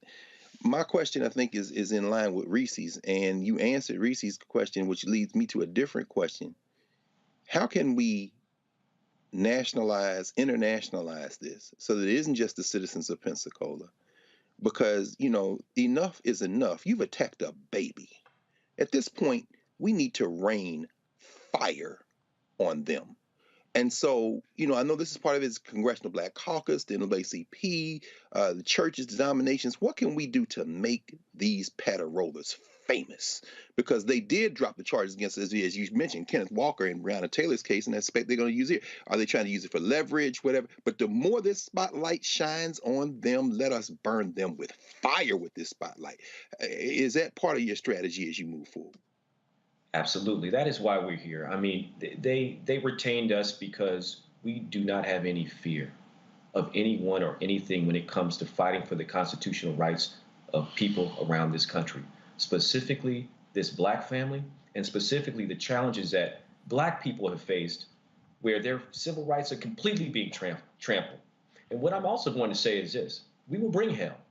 And the reason why that is because no-knock warrants, knock and wait for 2 seconds to say I complied and busting in people's homes, it's unacceptable. That's right. Disregarding a Black man's right to his Second Amendment, knowing that, and they knew he was a registered firearm, disregarding that and charging every Black man for wanting to defend themselves, that has to end. And yes, we will talk to the CBC, and I need the president to continue to do what he promised. He promised to make change about these things. And we've already had a series of unnecessary deaths. And quite frankly, it is driving me nuts that we are not doing more, that we're not seeing more movement.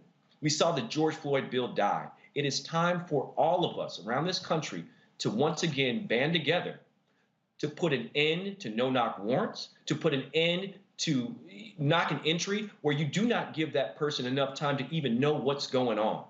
It's unacceptable, and we have to start fighting these things, and we have to hold people accountable. And people who hurt babies must be fired, period. Yes, sir. Yes, sir. Yes, sir. It makes no sense whatsoever at all. First of all, Corey, how are you doing personally, emotionally? Because it's a whole lot to deal with when we talk about these stories like this. Honestly, I'm not doing too good. I'm not sleeping at night. I'm up. My anxiety, I never had anxiety before, but lately I've been having real bad anxiety. I wake up to loud noises. If I hear any loud noises, I hyperventilate. It's really been tough on me. And then to see my kid the way he was is really been hard. And also economically, you lost your job. Yeah. So I'm without a job. Well, how'd you lose your job? The next day they fired me saying due to the circumstances. What? The Navy Federal Credit Union fired this young man, someone who had passed all of their rigorous background checks, because of the circumstances. He hasn't even technically been charged with the crime yet. And now he is unemployed, and he's struggling to be a father to pay for things for his family and still be a father to provide them emotional support. It's devastating. Unbelievable. Folks, we appreciate you providing us this exclusive. Please keep us abreast of what happens in this case so we can update our audience. Thank you so much, Roland. Thank you. All right. Folks, again, this story right here is why Black media matters. It's because when we have the ability to tell our own story, to share these stories, and give it the time necessary as well. Again, a lot of attention, Greg, is on the Amir Locke case, but when you talk about this here, again. Thanks so much. And we talk about NRA, where y'all at? Y'all love talking about Second Amendment. But it's amazing, every time we have one of these stories where a black person has a gun and a permit, boy, the NRA is quiet as hell. Dana Lash, Grant Stinchfield, all y'all talk with the NRA, what's it, Colin Noir, whatever the hell his name is. Where y'all at? Yeah. Well, Roland, I mean, as we know, their counselor said it perfectly at the beginning. The Second Amendment doesn't apply to black people. When the Panthers busted up in the state legislature in Sacramento with those guns, they changed the gun laws in California. In other words, no, y'all can't be doing that. And let me just say parenthetically that I was impressed with not only their composure, but with how their counselor presented himself. Folk got money in Navy Federal Credit Union, maybe want to consider withdrawing it. And in fact, if that's Navy Federal Credit Union, seems to me that perhaps the Secretary of the Navy needs to send a message down. I mean, this is where elected officials can get involved. This man gonna lose his job behind that. Is there some collusion between the patter-rollers and the damn Federal Credit Union down there? But in short, if the Castle Doctrine and Stand Your Ground law is anything other than a weapon to use to hunt black people, that lawyer's gonna find out. And if indeed these charges hold against the brother, and in fact we see an outcome we don't like, then they've taken one more step toward lawlessness in this country. I can't say that I'm necessarily sad about that, but as we've all said, they dropped a baby. That boy brother said what happened, and then they're gonna tell a straight lie about it. There's no reforming that. I like the way that lawyer talked. It's time to go to war with these people, straight up. And I think that type of intellectual warfare has to be pursued. That's different than a gun. I'm not talking about a gun. I'm talking about the best minds we have and flood the damn place. That man lost his job on top of this. They trying to punish him. Again, this is what we talk about, Larry, about being black in America. I mean, it's 4:45 in the morning. If you got a gun and all of a sudden folks bust through your house, the first thing you're gonna do is grab your weapon. And now he's facing attempted murder charges? And for some damn clothes and electronics, 25 cops? Yeah, I got to tell you, Roland, I'm thinking of Fannie Lou Hamer. I'm sick and tired of being sick and tired, right? We keep going in circles about it. We keep seeing these same challenges every single year. And, I'm thinking about his trauma and then, the trauma of both children, and not only the actual emotional trauma, but the 1-year-old. And, I'm certainly wondering, again, MRI, to find out what is some of the possible long-term damage, right? And as a parent, you feel for him and you can see it in his face. I mean, this is a traumatic experience, but this kind of violence and trauma is consistent with the challenges that Black people in this country have dealt with for, since in 1619. Also want to add, this kind of heard there because the attorney talked about the George Floyd Justice and Policing Act, right? So once again, here we are back again, from the very beginning of once again of another traumatic experience that these children have been traumatized, possibly the rest of their life. And when obviously their father, the mother, and family members and members of the community are traumatized. And like I said, sick and tired of being sick and tired. And we have to really, like I said, hold these members of law enforcement responsible. Jumping a 1-year-old is not acceptable, and certainly not kicking in somebody's door in the middle of the night. And then, like I said, in the state of Florida, he has the right to protect his family. But once again, it's uneven in terms of how we get treatment throughout United States history. So I'm not surprised. Absolutely difficult to be Black in this country, Reese. I'm enraged on every level of being enraged. First of all, let me say that these cops are lying their motherfucking asses off because you do not bring 20 officers for no damn clothes and a computer. So whatever they really were trying to get at, it sounds like a case of damn mistaken identity, and they're trying to cover their ass with this bullshit charge. That's number one. Number two, we're talking about children, Black children. I know that these cops believe no human involved, but we're talking about children. A 1-year-old traumatized psychologically, physically, makes me motherfucking ill and irate. And I can't talk about it in academic, calm terms because it's infuriating. This is terrorism against a family, and it's adding insult to injury on top of injury on top of injury on top of lifelong injury. Hopefully not, but this is going to reshape the childhood of these 2 young Black boys who are the children of law-abiding citizens. And guess what? Even if he was guilty of a crime, who gives a fuck? That does not mean you get to drop a child on their face and shrug it off and try to dissuade them from getting medical attention or try to lie about it. That does not give them the right to do that. So as Dr. Carr says, there's no we. This is where we as Black people or people of conscience have to test that and wrap our arms around him. I want to know, what is his Cash App? Does he have a GoFundMe? Actually, they do. I just got a text message about their GoFundMe. I'm waiting for them to send it to me, and so when we're gonna give that, so folks, we're gonna pull that up after this break. We're gonna pull it up. We're gonna show folks what that. Can I just finish one more thing I want to say? When these white boys get out there, when they Klan killing these paddle rollers, these slave patrol motherfuckers get out there killing people, they become millionaires. They become a cause. They ain't got to worry about shit for the rest of their life, let alone a conviction. They ain't got to worry about nothing. Kyle Rittenhouse out there chilling at the bar.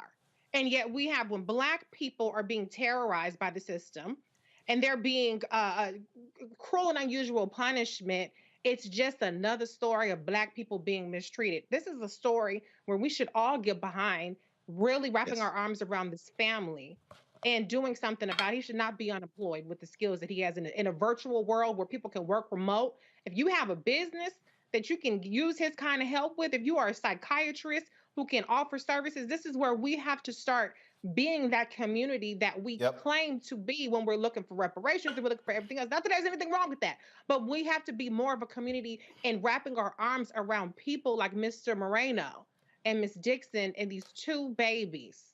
these two babies. We got to do better by them. If nobody else will do it, we got to do it. Folks, you have the GoFundMe ready? Okay, come on. Folks, this is, again, I keep telling y'all this here. This right here, why we don't do gossip, why we don't do mess. There are real stories that black people are being impacted by every single day that we cover, and we tell these stories. This is the GoFundMe page right here. Support baby Silent, Kayon, Moya, and Corey. Their goal is to raise $25,000. It was created 1 day ago. They've already raised $935. And so, folks, we want y'all to support them. Please pass this GoFundMe around as well. Share it. Spread it. To Reese's point, when that thug Kyle Rittenhouse did what he did, they raised $2 million. All those folks, Ricky Schroeder was out there supporting him, helping him with his legal bills, and so we want to be sure to support them as well. And so that's why. And let me also thank them for reaching out to black-owned media to tell this story with this exclusive. That's important as well, which is why we do what we do. And so before I go to a break, and yes, I'm going to take your phone calls. Before I go to a break, I do want to go to Minneapolis. Georgia Fort now joins us to give us an update and the breakdown of what happened in the courtroom today when those 3 former cops were found guilty for doing nothing to save the life of George Floyd. So, Georgia, walk us through what happened in court today. Well, we received an alert from the federal courthouse that the verdict was in this afternoon. We had about 15 minutes to get there before they announced it. And so when the judge opened up the courtroom, he announced that all 3 officers were found guilty on all charges. When Tutau, Thomas Lane, and Alexander King walked in, they had almost this arrogance and confidence that they were going to be found not guilty because it wasn't their knee that was on George Floyd's neck. But after the guilty came in on 2 of the 3 defendants, you started to see a change in atmosphere, even tears coming down the defendants' eyes. Lane specifically, we heard a lot of people thinking he was going to get off, but also thinking that the jury was going to be sympathetic for Officer Lane because his pregnant wife came to court every single day. But that's not the case. And so now that all 3 officers have been found guilty of not intervening, they've been found guilty of violating George Floyd's civil rights, the question that was asked to Floyd's brother and nephew is if they've talked to Attorney General Keith Ellison to find out whether or not the state trial is still necessary. They said that's a conversation that has not yet taken place and will soon be determined. But what we did hear from the Floyd family, Floyd's brother made a statement along with the U.S. Attorney's Office following the announcement of the verdict. And his brother, Floyd's brother, pointed to the many other injustices that have happened in Minneapolis. I know you've heard of Dante Wright, you've heard of Amir Locke, and he pointed to the fact that Kimberly Potter smiled in her mugshot and was only sentenced to 2 years with probably 16 months to serve. And the jury's still out on whether or not the officer who fatally shot Amir Locke will be held accountable. At this point, it's been 3 weeks since Locke was fatally shot. And we have not heard from Mayor Fry. We have not heard from the interim police chief, Amelia Huffman. We haven't heard from the Hennepin County Attorney's Office. We haven't heard from Keith Ellison. No one is talking about whether or not Locke will be fatally shot. And so while obviously the 3 officers who were found guilty today, obviously that's a total different case. The way that Floyd's brother tied all of these events together, he said every time he comes to Minneapolis, it's not for anything good. And while he was here for the Chauvin trial, Dante Wright was fatally shot. And then while he was here for this trial, Amir Locke was shot. And so they're also hesitant about coming back if there is a state trial for the other 3 officers, because the record that we have here, I mean, by then we might have another police killing. And so the community continues to protest. The community was even gathered today. Black men in the community, dozens of Black men, Grammy Award-winning artists from Mint Condition spoke out. We heard from doctors. We heard from individuals who work at colleges, all different professions. We heard from pastors who spoke out today demanding that the mayor, demanding that the interim police chief intervene, that Attorney Keith Ellison make a determination on the case, and that they release, in the case of Amir Locke, and that they release the rest of the footage. So in Minneapolis, although some would say that this is a step forward and it's a small victory, when you think of the bigger picture here, there's still a very long way to go. All right, George Fort, we certainly appreciate it. Thank you so very much. Got to go to a break. We come back. We're going to talk to an official from Texas about that effort to get rid of tenure because Dan Patrick's hurt feelings. Also, we'll take your phone calls, folks. Call this number, please.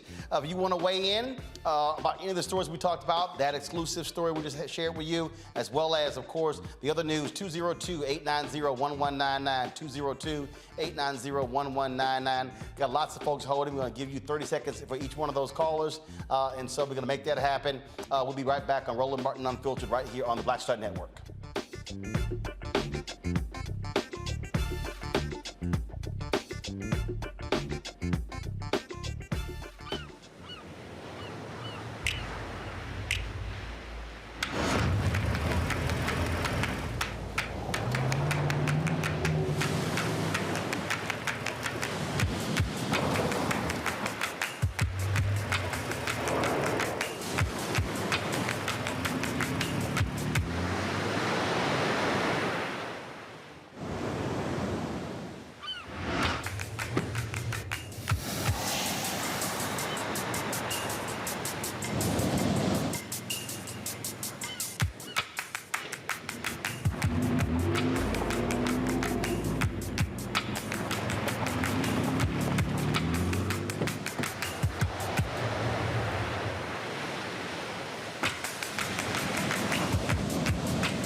Don't you think it's time to get wealthy?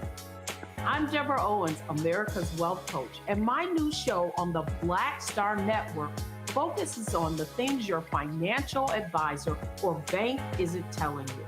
So watch Get Wealthy on the Black Star Network.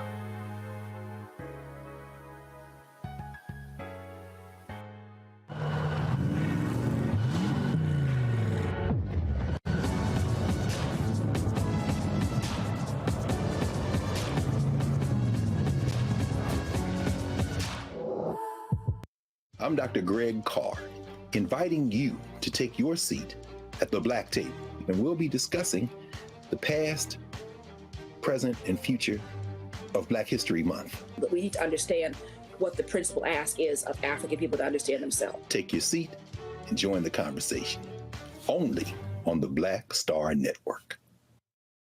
Folks, Black Star Network is here. Oh, no punches! I'm real revolutionary right now. Support this man, Black Media. He makes sure that our stories are told.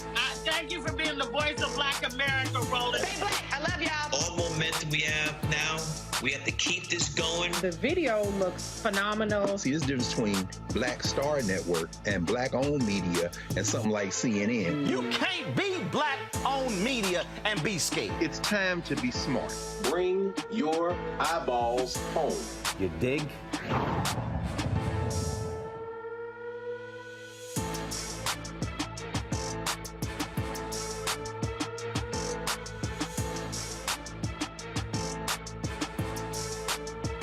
Hey, I'm Cupid, the maker of the Cupid Shuffle and the Wham Dance. What's going on? This is Tobias Trevelyan. And if you're ready, you are listening to and you are watching Roland Martin Unfiltered.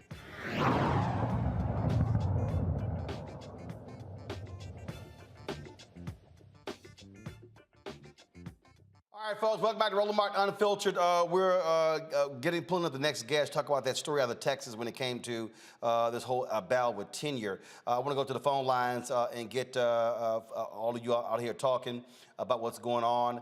Let's go to Porto McMillan. Porto, you on Roland Martin Unfiltered. What's your comment? Porto? You there?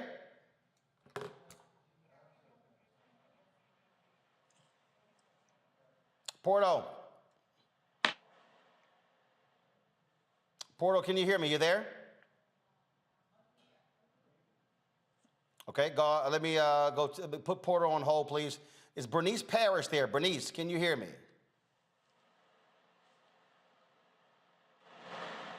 Bernice, can you hear me? Bernice, you there?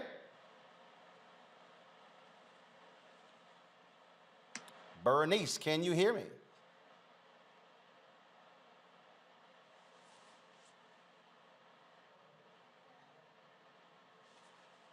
Y'all want to tell me what's going on in the control room?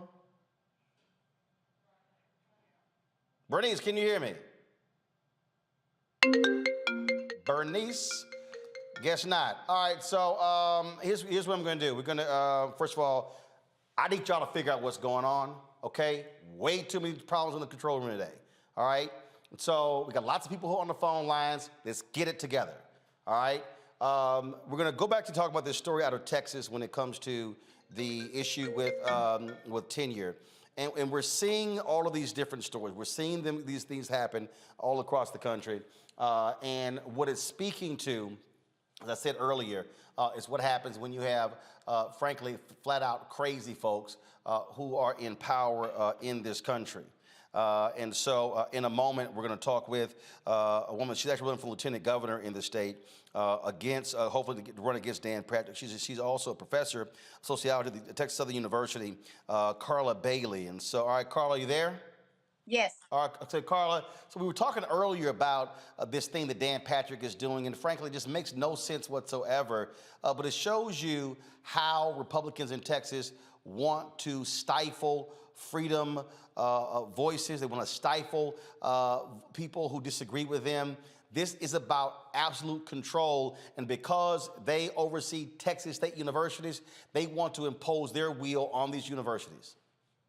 Absolutely. I mean, what we're seeing is not only an attack on a system, tenure system that has been meant to ensure that professors have academic freedom across the board, but I think what we see that if this actually goes forth in a state of Texas, we also know what kind of impact this can have on historically Black colleges and universities. And so when I entered even this race, I had no idea that my very job would be on the line as a professor who actually really focuses on social inequality and studies related to social justice, which is a direct challenge that this current leadership is attempting to do. And for them to literally threaten to end tenure is unbelievable. I mean, isn't the whole point of tenure academic freedom? Yeah, absolutely. I don't think anyone would have saw this coming.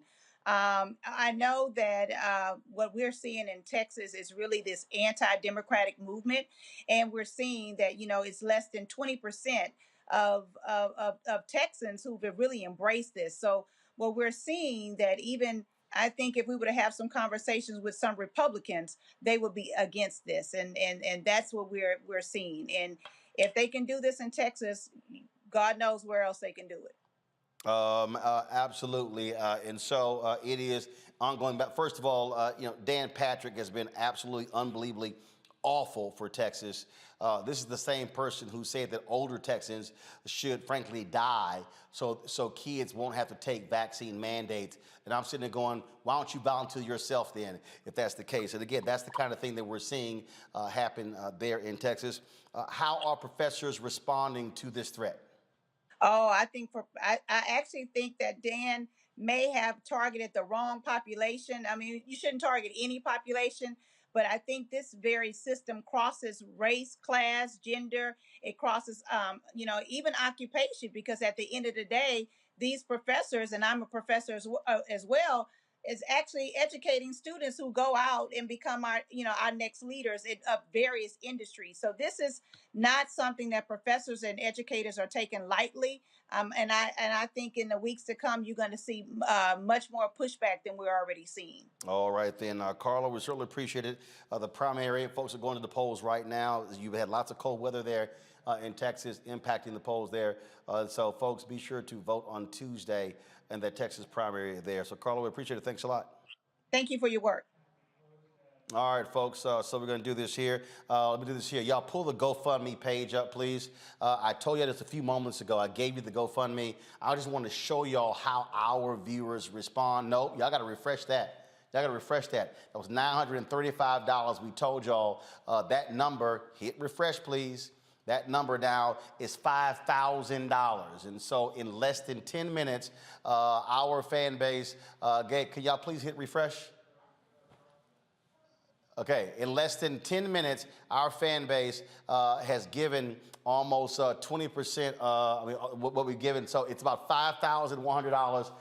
And so it was $935 when we started. The number's gone up to more than 5,000. And so we're going to show it again, folks, by the end of the show, what we have given. All right, let's go to a quick break. We come back. We're going to take your phone calls right here on Roland Martin Unfiltered on the Black Star Network.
Black Star Network is here. Hold no punches. I'm real revolutionary right now. Support this man, Black Media. He makes sure that our stories are told. Thank you for being the voice of Black America, Roland. Stay black. I love y'all. All momentum we have now, we have to keep this going. The video looks phenomenal. See, this difference between Black Star Network and black-owned media and something like CNN. You can't be black-owned media and be scared. It's time to be smart. Bring your eyeballs home. You dig?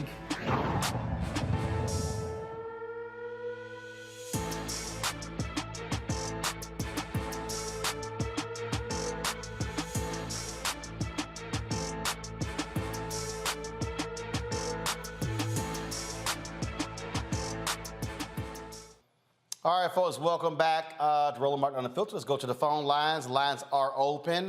Porto, you there? Hey, Roland. Yep, what's your comment? I'd like to say thank you for what you're doing. I'm a big fan of yours. My grandmother's a big fan. We're both watching right now. She's been watching you for years on TV One. And I just wanted to comment about the story with the family from Pensacola. My heart goes out about them. And it's saddening. I plan to donate to the GoFundMe page after the show is over. And last thing I was going to say, Roland, I'm a voter. I'm a young voter. I'm in college right now. And I wanted to just thank you again for what you're doing. And keep watching. Enjoying the show. Well, Porter, I certainly appreciate that, man. Thank you so very much. Let's go to our next caller. I need to pull the screen up here, folks. Go to the next caller. Got it in. All right. We here. All right, you're on the air. Yep. You're on the air. All right, can they? Hello? Yes, you're on the air. Go ahead. Hi, Dr. Martin. How are you? Doing great. This is Miss Parrish. I'm a senior citizen, and I've been watching you since you was on the other television. I'm a senior citizen, and I have a couple of things, Mr. Martin. Thank you first. What's your comment? Can you hear me? Yeah, we got you. What's your comment? So do this here. I need you to turn your TV down because there's a delay. So just simply listen to me. Turn your TV down, and so go ahead with your comment. Okay, first, thank you for all you do and your people you have on. I'm thinking about James Baldwin when he says, we're the only people in America that didn't ask to come here. And on top of that, how can we talk about justice when the judicial system was built on corruption? Okay, great point. Great point. You're absolutely right. And again, this is, as some say, an experiment. Some would call it a failed experiment. Is that it? Any other comment? Yes, and then we talked about how they control us, and they're still doing it. The gun, the whip, and the Bible. Mm-hmm. All right. Great point. Great point. Thank you again. I appreciate it. Thanks a lot. Thank you again. Thank you very much. Next caller, please. Hello? Yep, you're on the air. Go ahead. Yes, Uncle Roland. My name's Lewis. I just wanted to give my comments, my 2 cents on the Russia-Ukraine situation. I'm just going to say this. Malcolm X warned us. If everybody thinks this has nothing to do with black people, you think those higher gas prices at the pump are going to hurt? We're in for a world of trouble. We're not fucking ready, to quote Reese. You quote Malcolm X and you quote Reese. Yes. If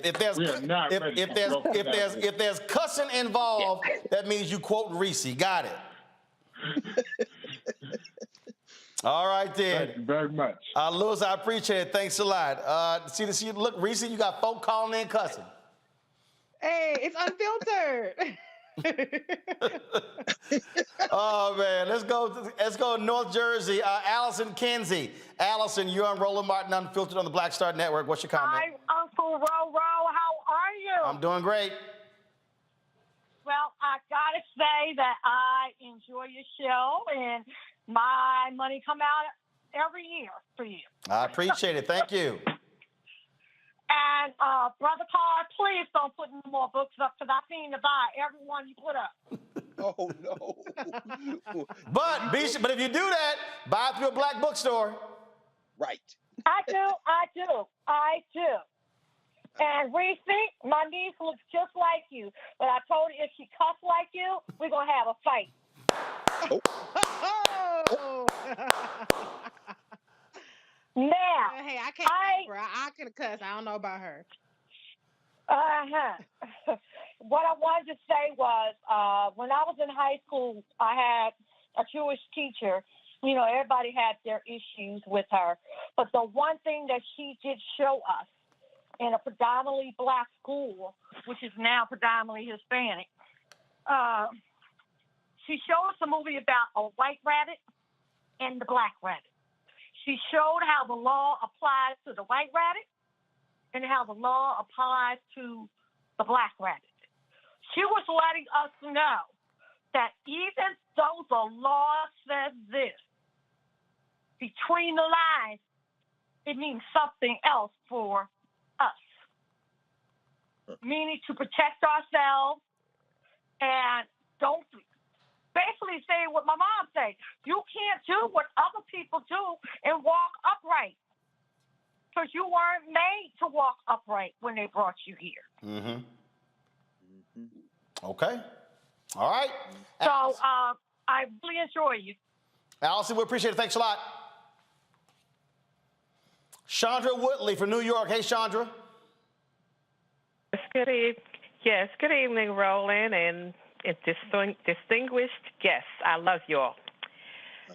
You cannot teach or learn empathy. You either have it or you don't. And I will explain why I care about what's going on in in Ukraine. 30 years ago, Ukraine was the third largest nuclear power in the world. They gave up their nuclear weapons in a nuclear proliferation treaty, and Russia signed on to that. Malcolm X got in trouble when he said about chickens coming home to roost. Muammar Gaddafi was asked to give up his nuclear weapons, and he gave them up, and the Obama administration said, we took him out. Imagine a world where Mexico could decide one day that they're going to come up in the United States, take back the states of Arizona, California, Colorado, New Mexico, Nevada, and Texas, because that was once their territory. Empathy would tell us that you could use that analogy for the Ukraine. I agree wholeheartedly with everything that Dr. Carr says. America has been waging hegemony around the world for years.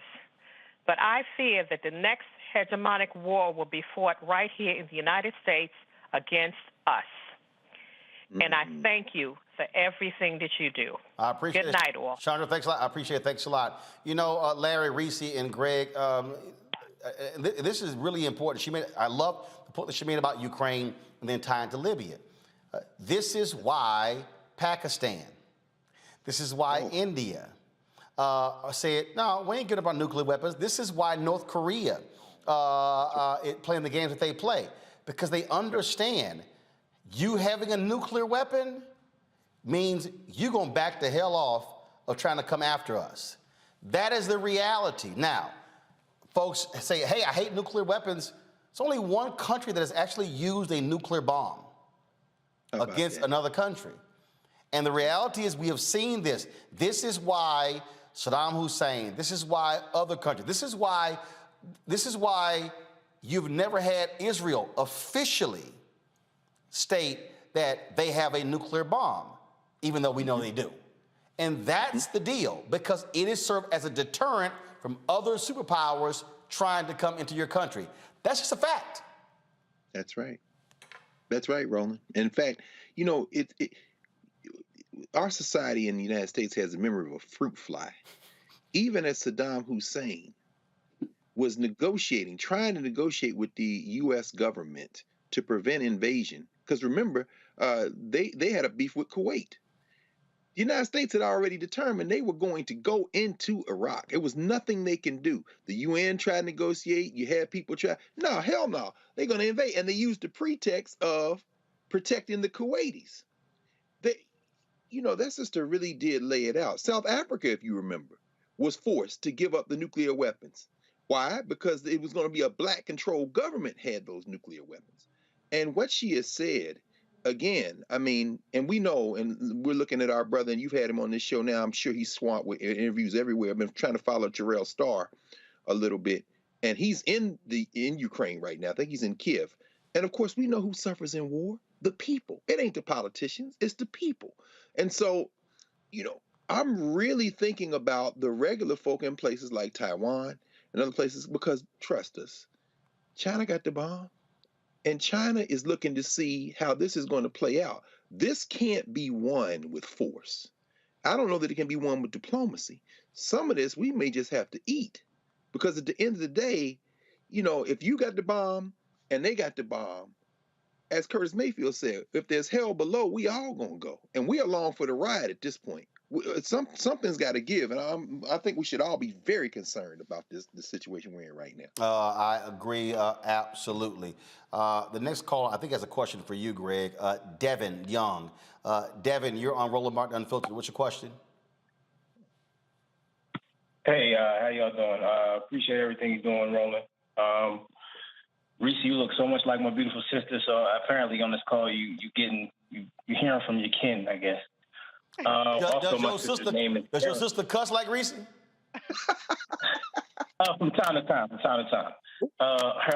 Her name is Erica. So special affection for this panel. This question is for anyone, but I have a feeling Dr. Carr will want it. It relates to Black History Month and the trials happening now. Carter G. Woodson in Miseducation of the Negro says, the trial by jury originated in Africa or from Africans. How can I verify that, and what sources can I find to learn more about that? Because all I see online is England and Greece. Okay, very quickly, brother. Thank you for the question. The concept of the jury as we have it today comes out of the Western traditions, the English common law. But if you're talking about a kind of tribunal to judge between two disputants, where a lawyer is representing one side, you can find that in the ancient Egyptians. In fact, if you look at the dispute between, the Greeks would call him Thoth, Thoth. This dispute between Horus and his uncle Set. They fought each other over control of the Nile Valley, and Horus was represented by Thoth, Thoth, and the jury were the Netjeru, who represented each of the states, for lack of a better term, in ancient Egypt. Their first trial is Egyptian. Look up the Battle of Horus and Set, and from there, look up the trial. I believe it was the Ennead, which is the 9, who judged. But that was the jury trial, brother. And that's about as old as it gets in human history. All right. Devin, we appreciate it, man. Thank you so very much. I'm going to do calls for 3 more minutes. Let me quickly go to Russell. Russell, you're on Roland Martin Unfiltered. What's your comment? Hello? Yes, you're on the air. Yes. Roland, I want to thank you guys for what you do every day. And this question is for the whole panel. Do you guys believe that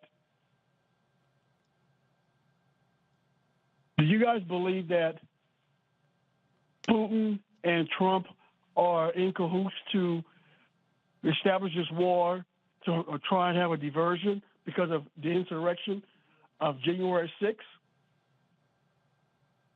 No. I think what you have is clearly Putin was in cahoots with Donald Trump. Donald Trump did everything. In fact, when Donald Trump met with Putin, he met privately, had the translator destroy the notes of their meeting. Normally, when presidents meet with foreign leaders, they literally have a copy of what was said and it's placed with the National Security Advisor.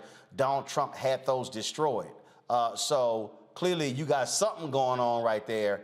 And there's no doubt that Putin preferred to have Trump in the Oval Office. That's why Donald Trump ain't got no business even being near the Oval Office, because we can't trust a damn thing that he said, or Putin as well. Okay? I have one more question, Roland. Okay. Go ahead. Roland, I got one more question. I know you give a lot of advice to the Democratic committee. Do you ever try and, I guess, have them listening to your show, or somebody relay messages to them regarding your show? Oh, trust me, they listen. Oh, they listen. And trust me, I hear from the White House, or I hear from the DNC. And what people understand is we make it perfectly clear that we're going to be honest with them on every single turn. So they know exactly where we stand on these issues. And they don't just hear from the show, they hear from me directly. Okay? All right. I appreciate it, sir. Thank you so very much. Let me see here. Keith Darnell. Keith Darnell, you're on Roland Martin Unfiltered. What's your comment? Keith? Keith, you're there? Going once, going twice, Keith. All right, next caller. Keith, you're there? Keith? I'm gonna drop you. Sorry, Keith. Robert James from Arizona. Robert, what's your comment? Robert, you're on the air. Hi, Ro. Look at that pretty Reese. Look at you, girl, with your cussing self. And hi, Dr. Greg, and the handsome man in the bow tie. How you doing? That's Larry. This is Larry's first time on the panel, so he getting hazed early on. I love all of you. This is my favorite panel right here. Y'all are it, but I like your show, Roland. I appreciate it. Y'all doing great work. Y'all doing God's work, so keep it up. I appreciate it. Thank you so very much. What's your comment? I'm just flabbergasted. I looked at that baby's nose, and I'm just trying to keep my spirits up because I'm just, and I'm glad I found the GoFundMe. So thank you for sharing that, Reese. And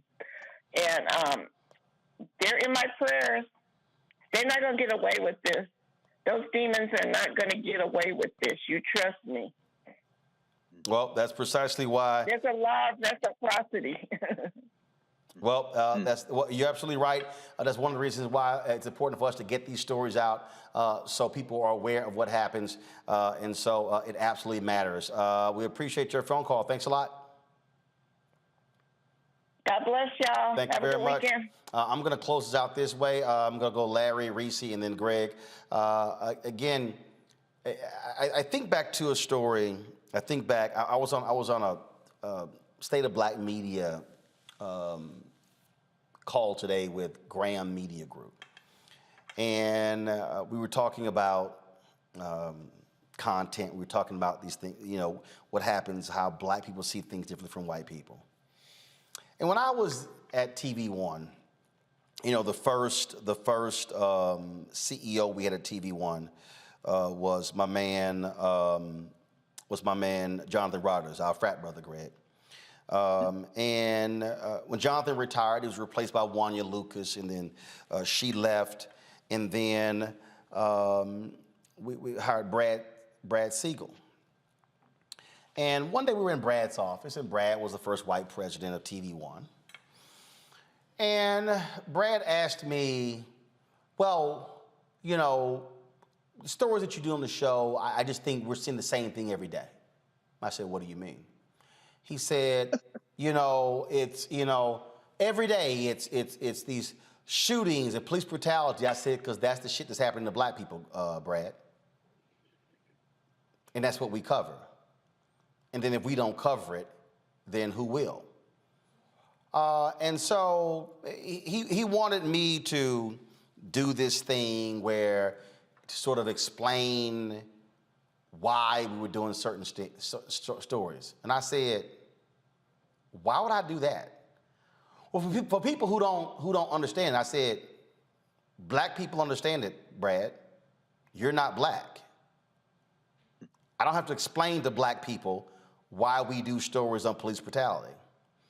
And now mind y'all, I was the host, but also the managing editor, which I had final say so on content. And I said, Brad, you know what? Just do me a favor. Why don't you focus on prime time? I said, why don't you focus on prime time and dealing with advertising?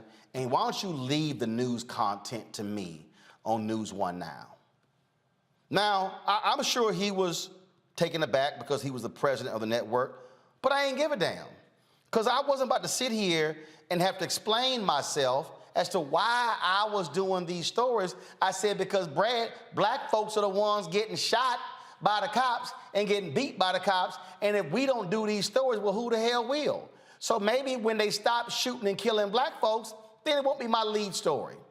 That right there, Larry, is why I keep trying to tell people why it matters for us not to be so and where we inundated with damn entertainment and sports and gossip and all this sort of stuff. If we do not have places where we are covering the real issues, then all we doing is hoping white media cover us and do it from our vantage point, and that just ain't gonna happen. Yeah, your platform is important. Like I said, as a Black man, but also as an alpha man. But Black folks have been not another alpha in the house. Scott Bolden is throwing up somewhere. Another alpha man. But you're right. Your platform is critically important because look at the panelists, right? How often you turn look at cable news networks and see people look like us. But you're right. As a Black man, I always tell my students that I'm a Black man first, right? So when I get in my car, drive around, I have the same concerns that every other Black man does in America. And as a father of a Black male son, those stressors, the anxiety from worried about his safety is something that's a part of our day-to-day lives. So listen, Roland, like I said, you keep doing what you're doing. This is critically important. I appreciate the opportunity for the platform. And as someone, like I said, I was a Black man, but as a researcher who writes about racism, Black people are catching hell in this country. And we have to be able to offer some programming on TV that counters a lot of the nonsense you see on cable TV, because it will continue if these disinformation campaigns will continue if we don't have platforms like yours. So I applaud you, appreciate it, and this is, as always, a wonderful opportunity. Larry, I appreciate you joining us. First time on the panel. Great job. And, of course, see, you didn't put the alpha part in your email when you asked to come on the show. Yes, I did. You missed it. You did? I must have missed that. I must have missed that part there. You missed it. I must have missed that one. Reese, again, first of all, y'all, show me the latest. Give me the latest. And, again, this is the power of Black-owned media. When we started this, they had $935. We've almost hit 90, but first of all, we've actually exceeded that, in that that's now multiplied, gone from $935 to $9,368. And the thing is, when you go on these other networks, they ain't gonna put that GoFundMe up. This is why our voices matter. Reese, go ahead. Right. This is where that community is built. This is where we are the ones who are going to be the change that we want to see. We don't have to beg for coverage. We don't have to beg for scraps of representation and being talked about briefly in very narrow lenses.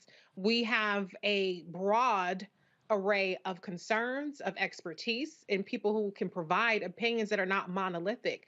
And that's the importance of the Black Star Network, of the programming, in addition to Roland Martin Unfiltered and of Roland Martin Unfiltered, because this is really where you can get the facts. And this is where it's not about the cool kids club and who knows who and who's going to keep looking out for who. It's about the folks who have the knowledge and the folks who are going to give it to you real straight up, no chaser. And you ain't got to agree with everything that everybody has to say, but we don't have to continue looking and begging elsewhere to get the kind of representation that we get here every single night on Roland Martin Unfiltered. It ain't about what's going viral with Don Let Me said or somebody else on the white-facing networks. We say that stuff every day. It ain't nothing new over here. So we have to value, and I've said that, it's been a while since I've said this, but we have to value our own shit. And we have to value the expertise in the words and the sentiment that comes from our own shit. And when we do that, then we'll get even more eyes and we'll get even more power and we'll get even more community and we'll get stronger together when we put the value on what we can produce like we do the other stuff. And you know, Greg, I wasn't initially going to mention this, but I'm just going to go ahead real quick. You know, I had a little back and forth today with Jason Lee with Hollywood Unlocked. Because for 3 days, they've been reporting that Queen Elizabeth died. And I'm like, y'all the only ones in the world. So y'all got the scoop, and he's been doubling, tripling down. And so I had a few choice words on their Instagram page about it. And I said, let me be clear. I've taken the Shade Room, Black Enterprise, other folks to task when they have stuff didn't report properly. That was just wrong and Black-owned media. So he decided to come at me, blasting me, call me a coon, the N-word. So I blocked him on Twitter. And I said, I don't let nobody call me that. And he's all upset, mad. And here's the deal. If y'all go look at the post on Instagram and Twitter where he's going off on me, all the folk underneath the comments are blasting him for shoddy reporting. So it actually backfired on him. Then a little bit earlier today, about 8 hours ago, he tweeted how he has the receipts on me losing advertisers. Well, 8 hours later, he ain't brought no receipts out. See, Jason needs to understand, I'm a grown-ass man. That gossip stuff don't work on me. He even said, oh, folk, don't nobody 90 and under, nobody under 90 know who you are. Really? What? But it's amazing how many folk responded. And see, the thing here is this here. I love to see new Black-owned media outlets launched. But you still got to have credibility. You still got to have integrity. And so I'm about to tweet to Jason. Jason, y'all want to do something? Why don't you amplify the GoFundMe? Why don't you amplify the exclusive that we just had on that family? Since he actually said, I ain't broken no stories in a long time. Boy, my stuff is so long, you can't even catch up. But the thing I need people to understand is, if we do not have real journalists and covering real news, all we are going to be doing is gossiping about what Kanye did, his new album and something else. I need people to understand The time has come for us to return to our roots of the North Star, of Ida B. Wells Barnett. That's why she's right there. That's why she's here, right there.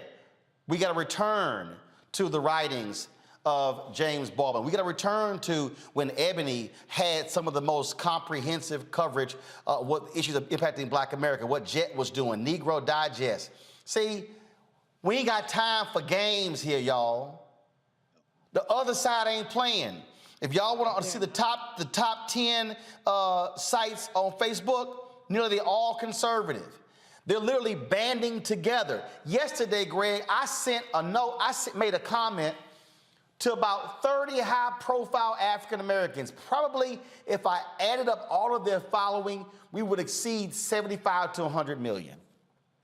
And I said, what if Black people did what conservative media did?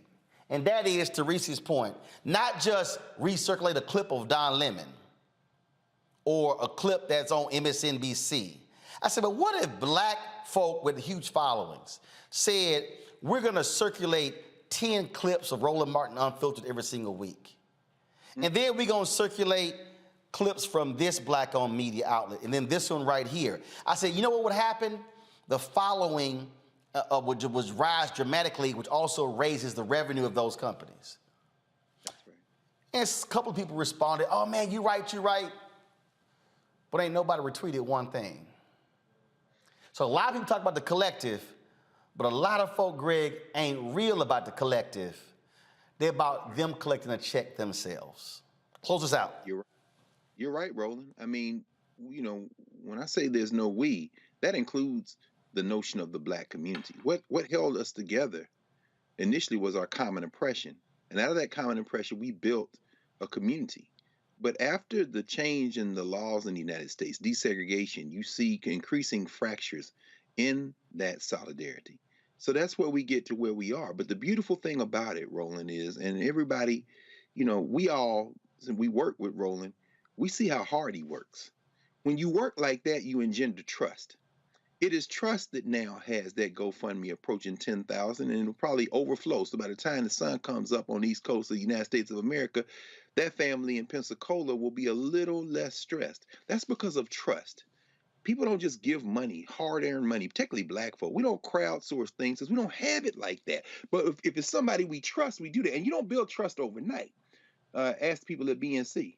You don't build trust overnight. And it's not whether they're good or bad people. At the end of the day, it is because people learn who they can rely on. You know, when you see Roland in Liberia, when you see Roland in Ghana, you know, Roland's come out of his pocket. Roland is pinching pennies. Roland is every dollar you give is immediately repurposed into the work. And so people will then say, well, I'll give $1.25 next time, $1.50 next time. And as it catches fire, that baby's face and that story of what happened to them in Pensacola, I suspect on this trajectory will become international news. And then you'll see Don Lemon looking very worried as he interviews the family. Then you see, how many times have we seen you break a story that a few weeks later, everybody is on it? That's because the Black people know we trust you first. And I'm going to end with this. This Ukraine thing, you know, as I'm listening, you know, tonight and we're having this conversation, one word keeps coming back. One word that Ida B. Wells used when she was writing about lynch law and all its phases: impunity. Impunity. Those cops kicked in that door with impunity. They did it because they can get away with it. We have to stop them. Vladimir Putin invaded Ukraine because nobody stopped him in 2014 when he took Crimea. You know what it looks like? And people are starting to say this, but I'm going to end with this. As Gil Scott-Heron said in his famous poem song, ... did it ... the ghetto code, damned if I know. He says it's looking like Hitler in 38. Did they move to stop Hitler before it was too late? In 1938, Adolf Hitler, head of the National Socialist Party in Germany, said that Germans had a right to self-determination. And any Germans living in Czechoslovakia, any Germans living in Hungary had the right to be self-determining. And you know who didn't stop Hitler when he sent his tanks into Czechoslovakia in 1938? The rest of Europe. They called it the Lightning War, the Blitzkrieg. That's what happens when you blitz a quarterback. It came from the Blitzkrieg, the Lightning War. And when they didn't stop Hitler in 38, You fast forward a couple of years, that's World War II. We are on the verge now. They didn't stop Putin in 2014. They not gonna stop him now.